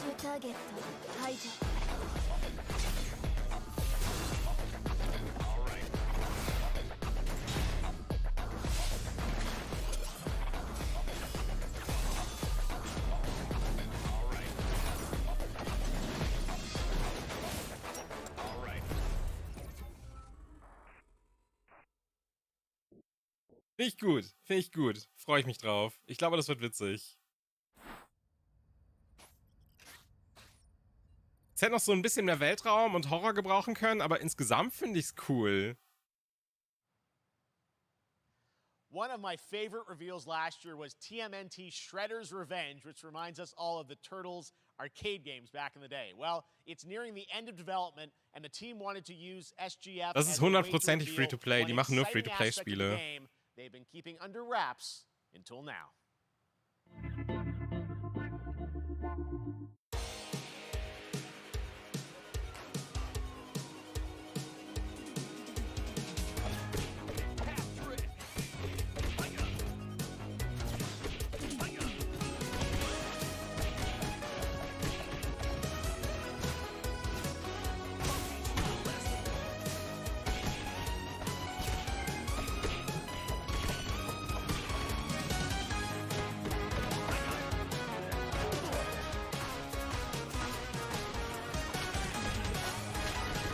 Ich meine, so richtig schön animierte Pixel-Games gehen halt immer.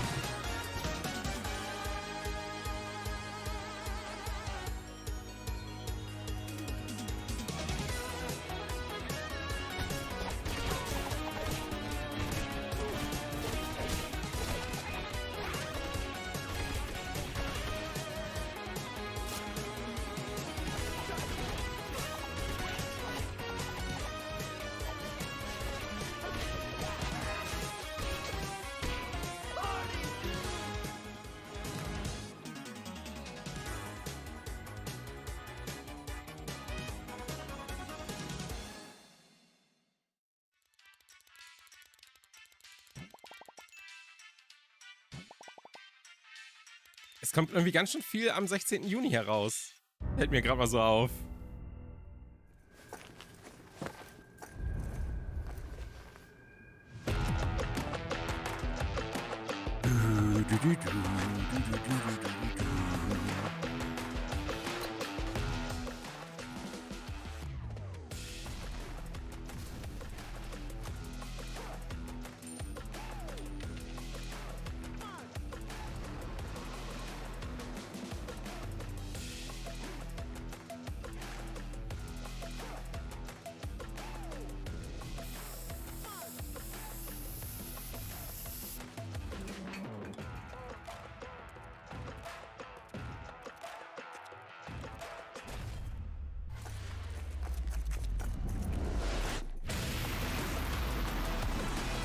So.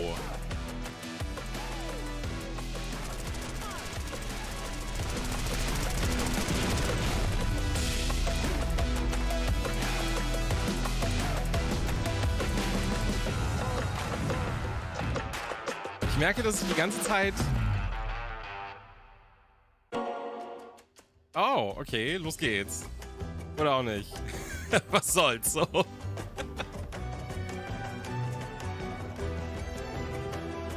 Ich habe nur den Sega-Sound gehört und war so, los geht's. Aber dann... Ja, was soll's. Passt schon, passt schon.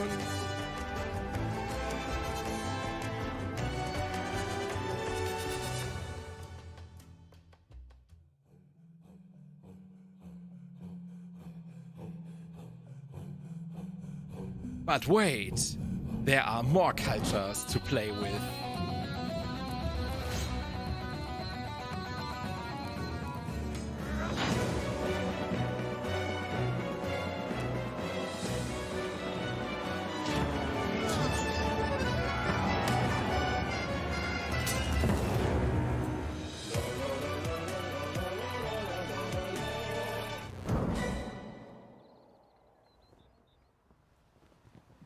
Ja, ich war auch gerade so, hey, Sega, aber dann, halt, weißt du, eigentlich macht Sega auch keine wirklich krassen Spiele, dass man so sagen würde, wow, da warte ich halt voll drauf. Aber man hofft einfach, der Sonic Cycle ist einfach so in Full Force, Mann. All I want is one good Sonic game in my life. Humankind allows you to shape your civilization by combining a multitude of historical civilizations from the ancient to the modern era. One Piece is celebrating its 25th anniversary this year, and Bandai Namco is bringing the mega popular franchise back to video games with One Piece Odyssey. Monkey D. Luffy and his crew of pirates are off on their next adventure. This trailer reveals the setting, a mysterious island where Luffy and his Straw Hat crew. Ist das dieses krasse JRPG oder soll das ein RPG sein? Wurde das nicht auch schon vor einer Weile angekündigt und sah einfach übelst cool aus? The Straw Hat Pirates journeying along the Grand Line. 見ろよ、あの島。でけえ塔がいっぱい立ってる。空に伸びてるあの光はなんだ？よし、面白そうだ。行ってみよう。ちょっと待ってるし。変な形の積乱雲がすごい速度で増えてる。こいつノックアップストリームだ。なんだありゃ。おい、落ちるぞ。任せろ。クードバースト。いけ。立て直すわよ。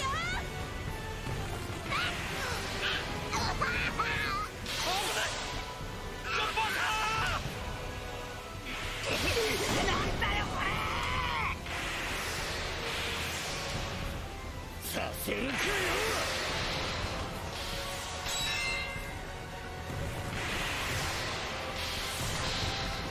クソゴリ。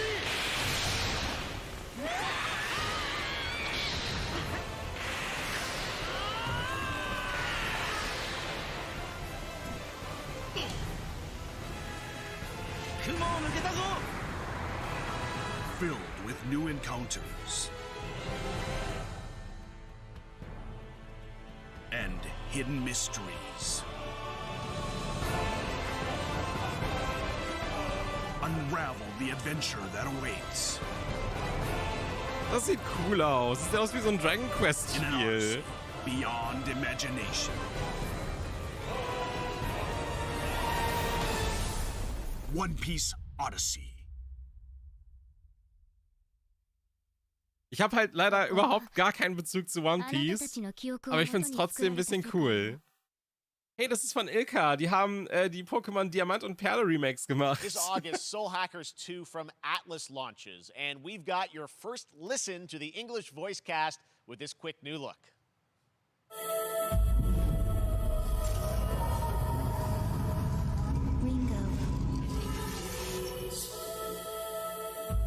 Ringo. Soul Hackers, sag ich doch.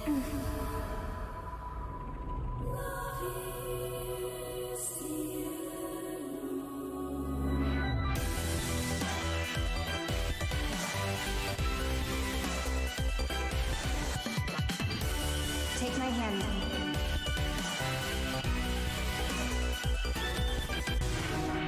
You get one more chance to make things right. Da bin ich auch low-key gespannt drauf, eigentlich. Ich glaube, das könnte echt cool werden. Zumindest sieht es halt übelst stylisch aus. With so many new games featured across SGF events, you might be wondering how to plan for your summer gaming dreams. NerdWallet can help you find the smartest credit card to reward your gaming purchases at nerdwallet.com. The Epic Mega Sale is going on right now. Save up to 75% off top PC titles with an additional 25% off eligible products. Und wenn ihr mich supporten möchtet, nehmt ihr meinen Creator Code Musician, wenn ihr ein Spiel kauft. Vielen Dank. Be sure to claim your copy before the sale ends on June 16th. Tune into the Epic Games Store Twitch channel for our summer showcase on June 10th at 2 p.m. Eastern, 11 a.m. Pacific. We're taking a look at new announcements and updates from PC titles heading to the store this year and beyond.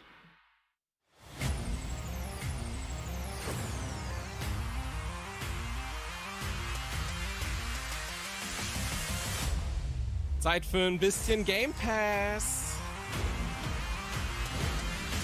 Oder auch nicht. Yo. Aufregend.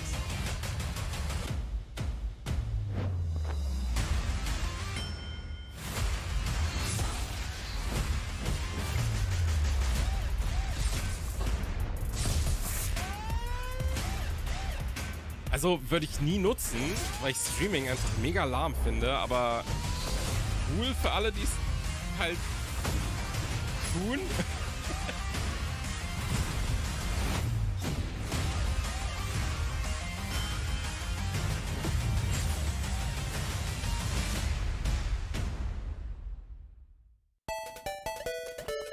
Ich muss mir nächstes Jahr auch mal so ein Samsung OLED Hybrid TV kaufen, glaube ich. So, wieder Zeit für ein Upgrade. Meinen habe ich jetzt auch schon seit 4 oder 5 Jahren.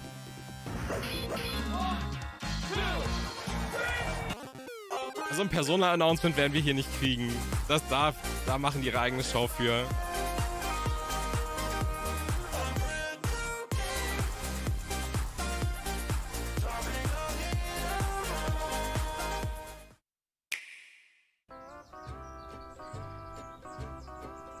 Endlich Mario Odyssey 2. Ach doch nicht. You're gonna get hit with the unexpected in Mario Strikers Battle League. In this no-holds-barred, soccer-ish sport. Dazu waren die Reviews ja auch nur so mäßig cool, oder? Die waren auch nicht so krass angetan. Only on Nintendo Switch. Game rated everyone 10 and up. Ich glaube, auf Micro-LED können wir durchaus noch so 3-4 Jahre warten, bis das irgendwie kommt. Bis dahin nehme ich meinen OLED-Hybriden sehr gerne. But what if you had to? In Metal, the better you are at slaying to the beat, the more intense everything gets. And we have vocal performances from legendary artists like Serge Tankian from System of a Down. So while headbanging isn't mandatory, we do recommend it. 75 auf Metacritic. Now on Steam, Xbox and PlayStation platforms. Ja, das habe ich gehört, dass es halt einfach keinen Content haben soll, so richtig. Junge, das sieht auch aus wie dieses eine Shooter-Ding aus 2003 oder so. Oh, wie hieß das nochmal? Ah, das fuckt mich so ab.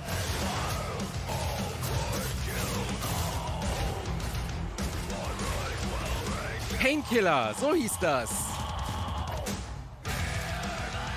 Daran erinnert mich das und irgend so ein anderes Spiel vom Anfang der Show ebenfalls. Gibt mir übelste Painkiller-Vibes.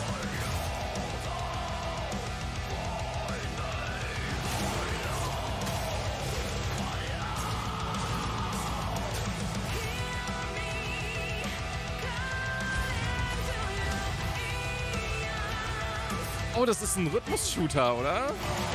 Ja, ich habe eben gerade so unterbewusst mitbekommen, dass er irgendwie meinte, wenn man im Beat ballert, dann macht man mehr Schaden.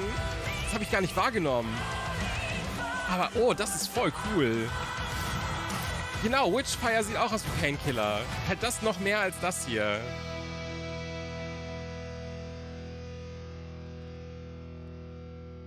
Warte, jetzt muss ich mir Painkiller für Xbox kaufen.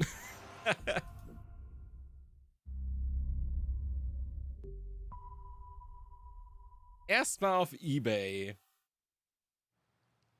That one was Metal Ey, Hellsinger. 2,50 €? Achso, die PC-Version. Warte. Metal music. And right now, as I mentioned, a demo has launched on Ey, PC, 29 Xbox, €, and das ist ein bisschen PlayStation krass. for you to play for free. So geil ist das Spiel Next jetzt up, auch nicht. a new game launches tomorrow, The Quarry from Supermassive Games. This spiritual successor to Until Dawn stars David Arquette and an all-star cast. It's getting great reviews, and this is one of those binge-worthy teen horror entertainment experiences where your every choice shapes your story and determines who lives and who dies at a camp in upstate New York. Here's the first look at the launch trailer.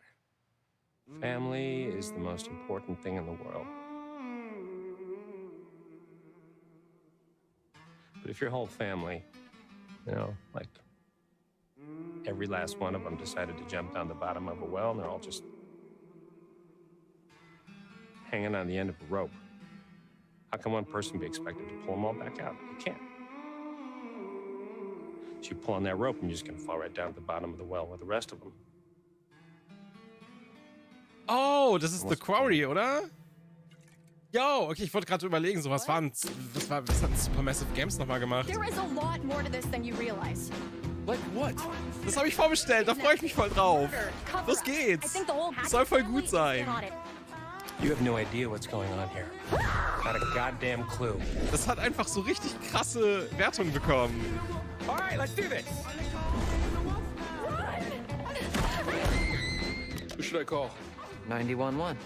You mean 911? Who says 911? Goodbye, cruel world.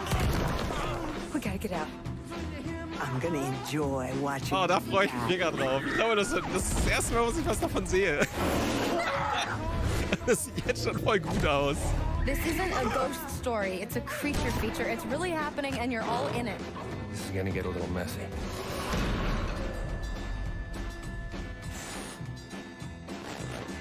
Them's the rules, you noob. Back at the Game Awards, we were proud to reveal Nightingale, a shared world. Ey, auf Quarry freue ich mich halt wirklich. Ich glaube, das wird cool. Das spielen wir morgen durch. A brand new look and deeper look at the game, including its innovative realm card system that lets you impact things like the weather pattern, resources, and challenges in this procedural realms. Here is your exclusive new look.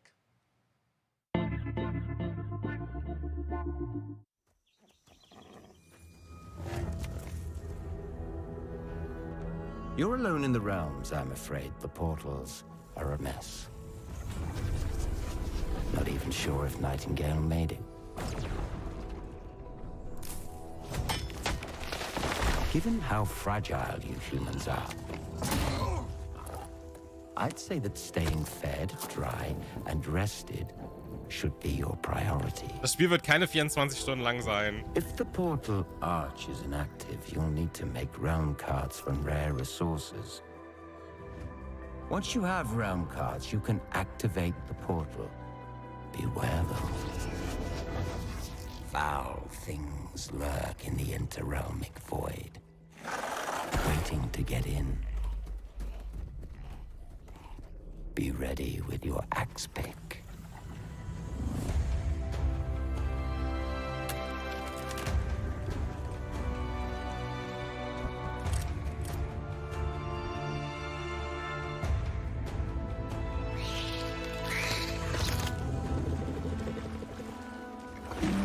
Aber wir werden nicht alle 9 Millionen Enden durchspielen. Wir werden das einmal durchspielen, dann ist gut. Was Was ist das für eine strange Erwartung hier?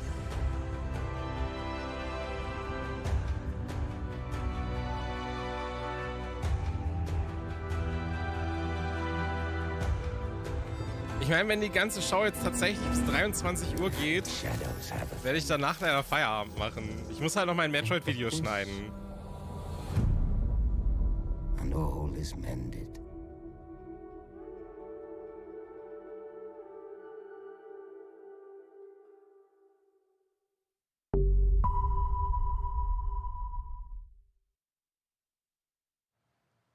The Saints are marching in on August 23rd with the reboot of Saints Row that we revealed last year at Gamescom. And today, we're happy to announce the launch of the Boss Factory demo across PC and console, which lets you design and set up your character. And since it's Saints Row, you guys are going to have a lot of fun with this one. Check it out. Guys? You gotta do something to capture people's attention. So what do we build next? Ein Kumpel hat bei Deep Silver gearbeitet und der meinte so zu mir, dass der Reveal von Saints Row letztes Jahr halt so scheiße ankam, dass die einfach übelst im Alarm-Mode waren. Danach einfach halt so all hands on deck, um aus dem Spiel jetzt noch was zu machen. Fand ich mega witzig, als er mir das erzählt hat. Ich glaube, mehr darf ich auch gar nicht sagen, weil das ist ansonsten gibt es Probleme. Aber das war echt... Denen ging der Arsch auf Grundeis letztes Jahr, als das revealed wurde und alle das halt voll scheiße fanden. Seriously, this is perfect. Dinner and a show, baby.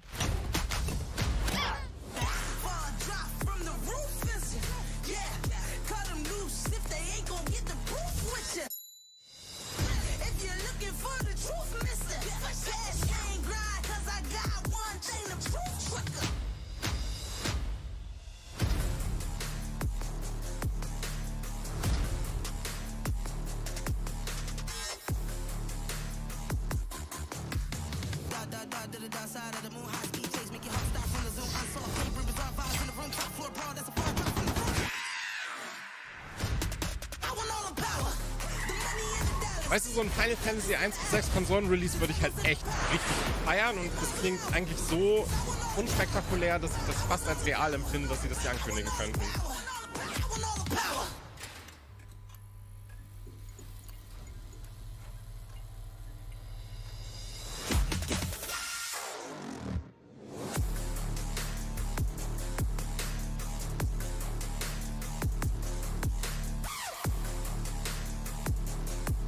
Ich hoffe, das wird cool. Ich würde mich drauf freuen. Saints Row 3 war einfach das witzigste Spiel der Welt. Next, we've got an exclusive first look at extended gameplay of Warhammer 40k Darktide. Fat Shark's follow-up to the muss jeder, der sich Morbius in Saints Row macht, einen Daumen nach oben für das Video geben. And terrifying enemy hordes to team up against.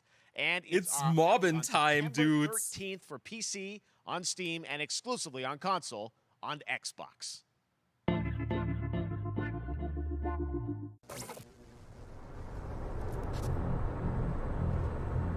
Manufacturer HL1736 is heading towards a power systems failure thanks to a bit of heretic sabotage.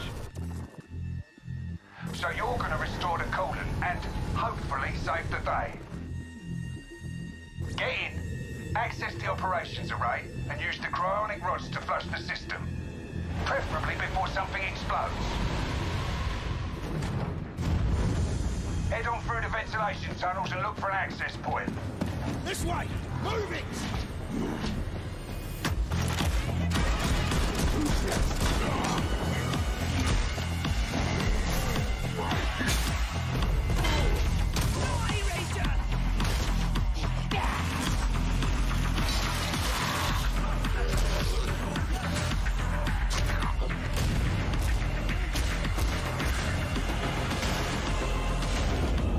Set your data interrogators.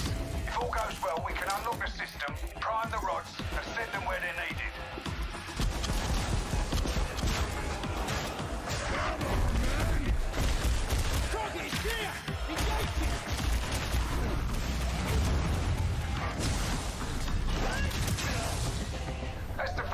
Ich mag es, wie sie die Horden aus Days Gone übernommen haben. Das ist eigentlich eine ganz coole Entscheidung. Das ist das einzig Gute an Days Gone.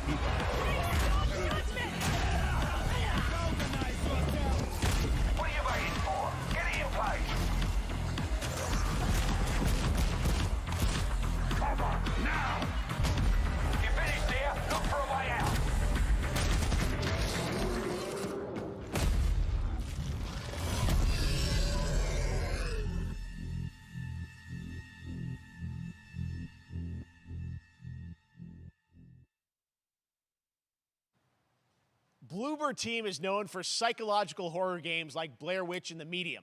Today, they are ready to reveal their latest creation made completely in Unreal Engine 5 for a visceral horror experience. Wenn das Silent Hill ist, mach ich den Stream aus. Get a dose of this. Wenn das fucking Silent Hill von denen wird, mach ich den Stream aus und lösche das Video, Alter. Let it run.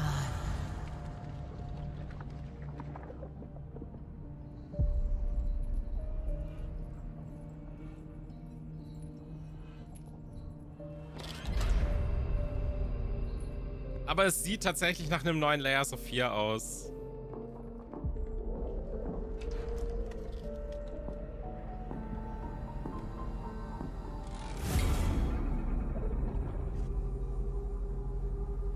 They say it's a tale of sadness and guilt of an artist trapped in a place beyond redemption.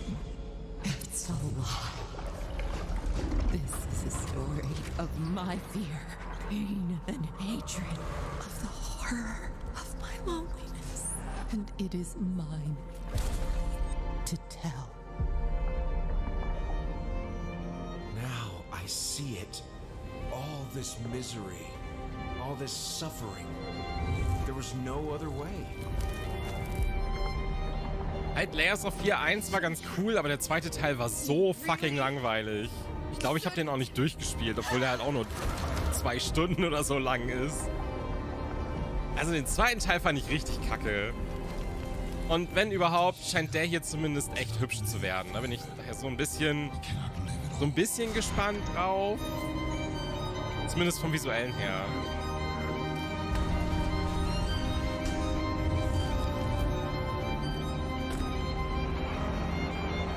I was trapped in this house, bound by this body. Now, I break free.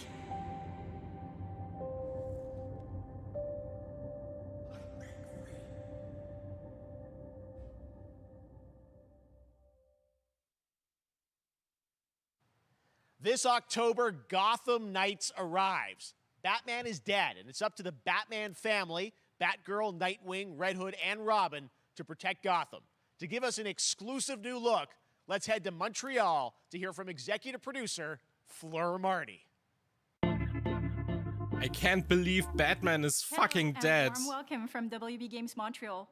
I'm Fleur Marty. I'm the executive producer on Gotham Knights. Today, we are thrilled to share more with you on one of our beloved knights, Nightwing. This showcase is the first in our character series, and we're really looking forward to share more with you as we continue working towards our launch on October 25th. So I hope you enjoy the show and stay tuned.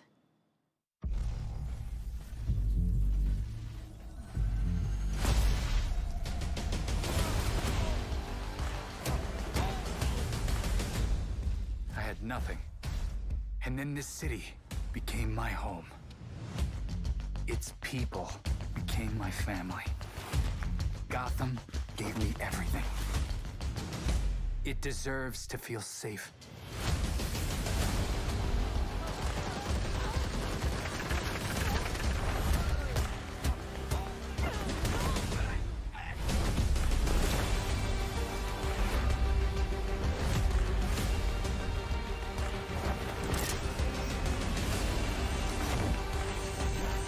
No matter how hard we try, there's always more to do. And now, it's up to me.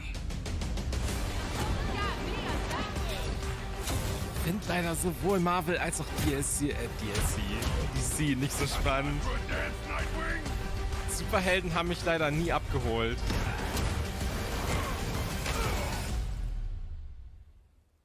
I got this, Bruce. Ich müsste jetzt echt überlegen, ob ich jemals tatsächlich mich so richtig auf irgendwelche Superhelden-Sachen gefreut habe. Und ich glaube tatsächlich nicht. Ich war immer so ein scheiß Weeb, der immer Anime cooler fand als Comics und Cartoons. Daher bin ich leider, was so Superhelden-Kram angeht, total raus. Knights, and now we welcome... Oh, look who it is. Neil Druckmann from Naughty Dog. Oh nein, was Naughty Dog wohl ankündigen möchte. With us, Neil. It's been a an eventful day on the internet for Naughty Dog fans, and I think we jinxed ourselves. We were joking about last night, like, watch the assets will leak, and lo and behold, that's what happened. Well, the good news is there's some stuff that hasn't leaked that we have lots to share with Okay, people es ist about, tatsächlich all things live. Naughty Dog, but first of all, it is it's a big month actually for Last of Us fans because Last of Us 1 and 2 both launched in June, and it's nearing its 2-year anniversary for Last of Us. Endlich ein neues Crash Bandicoot. It's hard to believe. Yeah, it's Stimmt, Power Rangers, die fand ich cool, aber Power Rangers sind ja theoretisch auch so eine japanische Erfindung eigentlich. They're still sending us letters and art, and these characters in this journey and this world mean so much to them. Ey, das Morbius-Spiel, wenn das rauskommt, da würde ich mich drauf freuen. Das ist das einzige Superheldenspiel, das mich hypen würde. Ansonsten nichts so. It has allowed us to grow as a studio, and now we can take on multiple projects, more than we've ever had at the same time. Multiple projects. Okay, very interesting. So what can Last of Us fans expect in the future from you? Thank you for asking, Jeff. Yes. So one of the things we've mentioned a while back is what started out as a multiplayer mode has evolved due to the team's ambition. They really wanted to do something beyond what we've ever done before at Naughty Dog. And we felt the way to do it justice is to make it a standalone title. And they've been working on it for the past 2 years. Ambition has grown, and we're not quite ready to fully unveil it, but we're ready to lift the curtain a little bit and just give you like an update of where we're at. Okay, well, what can you tell us about this new standalone multiplayer game? Yeah, so we have a concept art that we want to show. But what I can tell you is that this game is big. Okay. It's as big as any of our single-player games that we've done, and in some ways bigger. It's got a story. The way we're telling that story is very unique to this game. It's got a brand new cast of characters. It takes place at another place, another part of the United States. It's like a city might be somewhat familiar, some people. I'm sure our fans have already figured it out. And it's really cool. And it's being headed by Vinith Agarwal, Anthony Newman, and Joe Padnatti, all veterans of Uncharted and Last of Us. And you're going to see a lot more of this game come next year.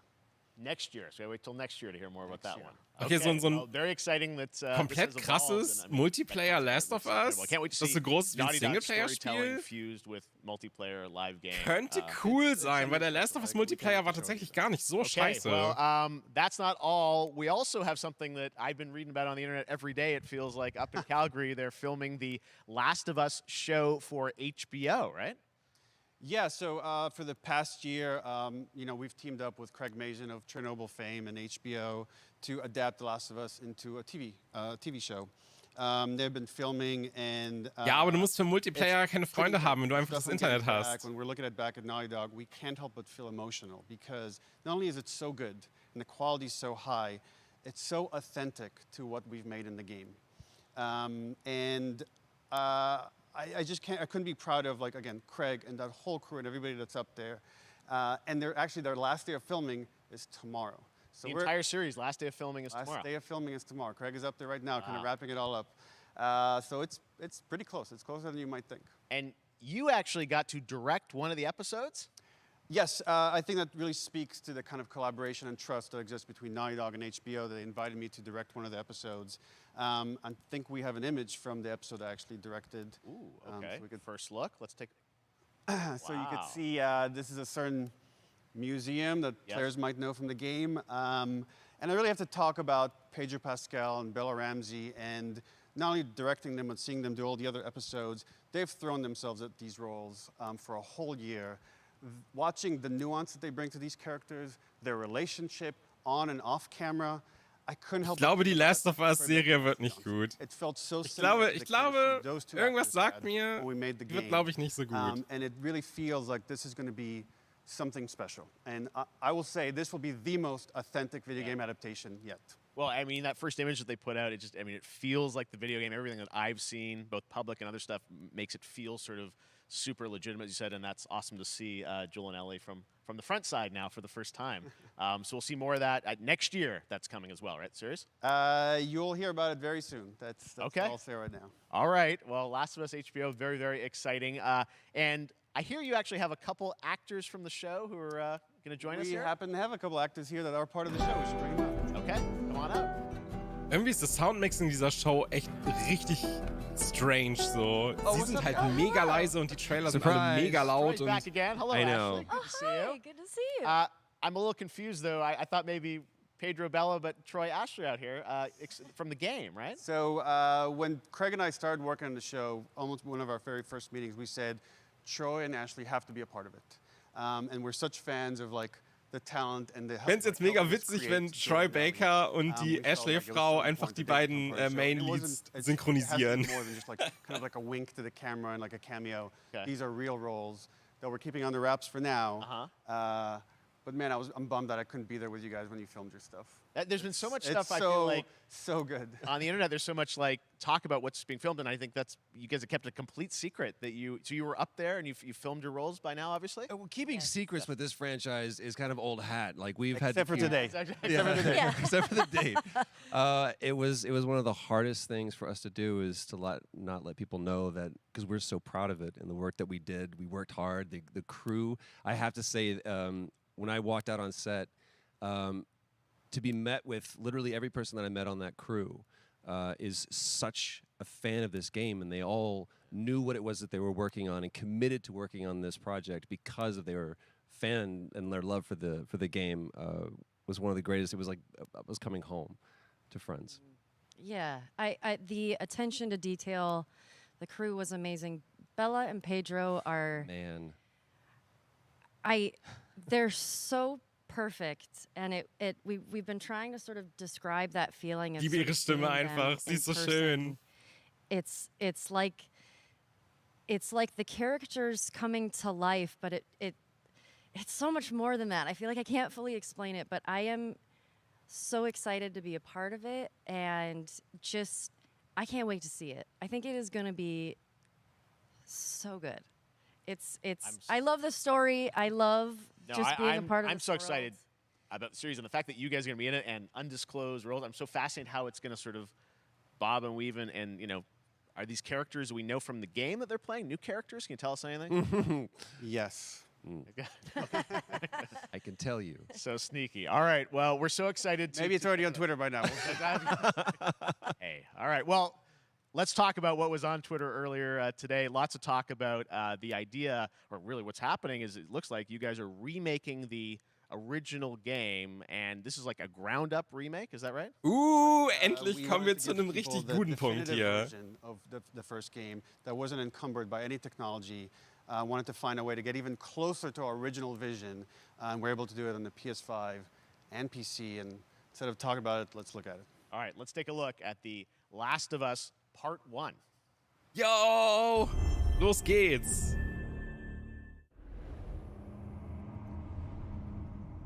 So why'd you leave Boston? Ich freue mich ein bisschen drauf. Es ist so mega das unnötige Remake einfach, aber trotzdem freue ich mich so ein bisschen drauf. Last of Us war echt ein richtig gutes Spiel. Gehört so zu meinen Top Games ever. So. Das ist eigentlich voll das traurige Kackspiel. So, das ist einfach voll das sade Ding, aber trotzdem ist es so ein Comfort-Game für mich aus irgendwelchen Gründen. It's the outside. So is that everything you hoped for? Can't be any worse out there.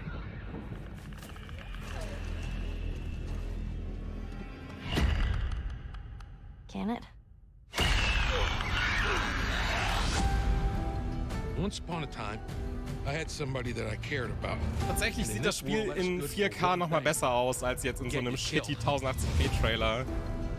I can take care of myself. How many close calls have we had? I get into trouble down there. You make every shot count. I got this.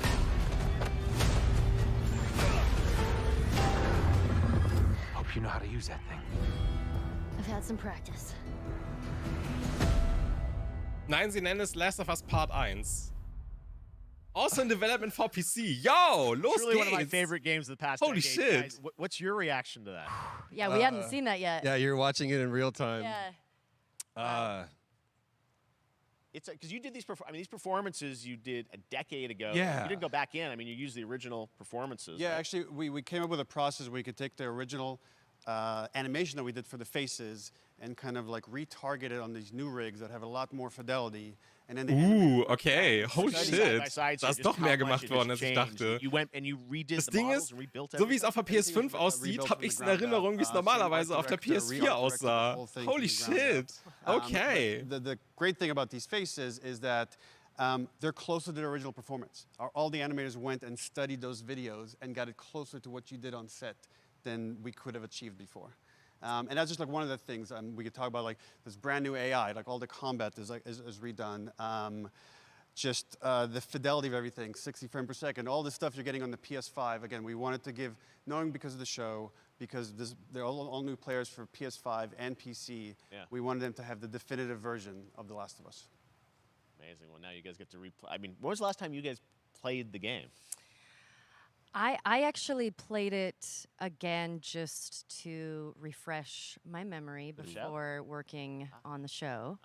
I was just a glutton for punishment, and I went straight from playing part never played 1 straight into part 2. Das Spiel kam 2012 oder 2013 raus, das Original. Ich glaube, der Remaster 2014. I can't wait to go back, because you guys did such an amazing Also es ist halt auch schon wieder fast 10 Jahre her, dass das rauskam. It's really, when you play it, when you see it in motion, it's really night and day from what it used to be. I imagine that, think of The Last of Us 2 combat, but kind of that back in The Last of Us 1. Well, it's the whole, like, all the new animation system, the new AI system, everything we've learned on, like, Uncharted 4, Last of Us 2, we apply to this, again, to give that definitive version. Just to give a quick shout out, this project is headed up by Matthew Gallant and Shauna Skye. Okay. And you'll hear a lot more about it and see a lot more about it over the coming weeks leading up to the release September 2nd on PS5. All right. And shortly thereafter on PC. We will look forward to it. Neil, you've talked a lot about games directed by other people. What are you directing? You still making games? Still making games. Okay. I haven't given up my day job. It's a little early to talk about it. Maybe if someone in PlayStation wants to leak it, then we can talk about it now. Otherwise, we'll save it. But you do have a new project.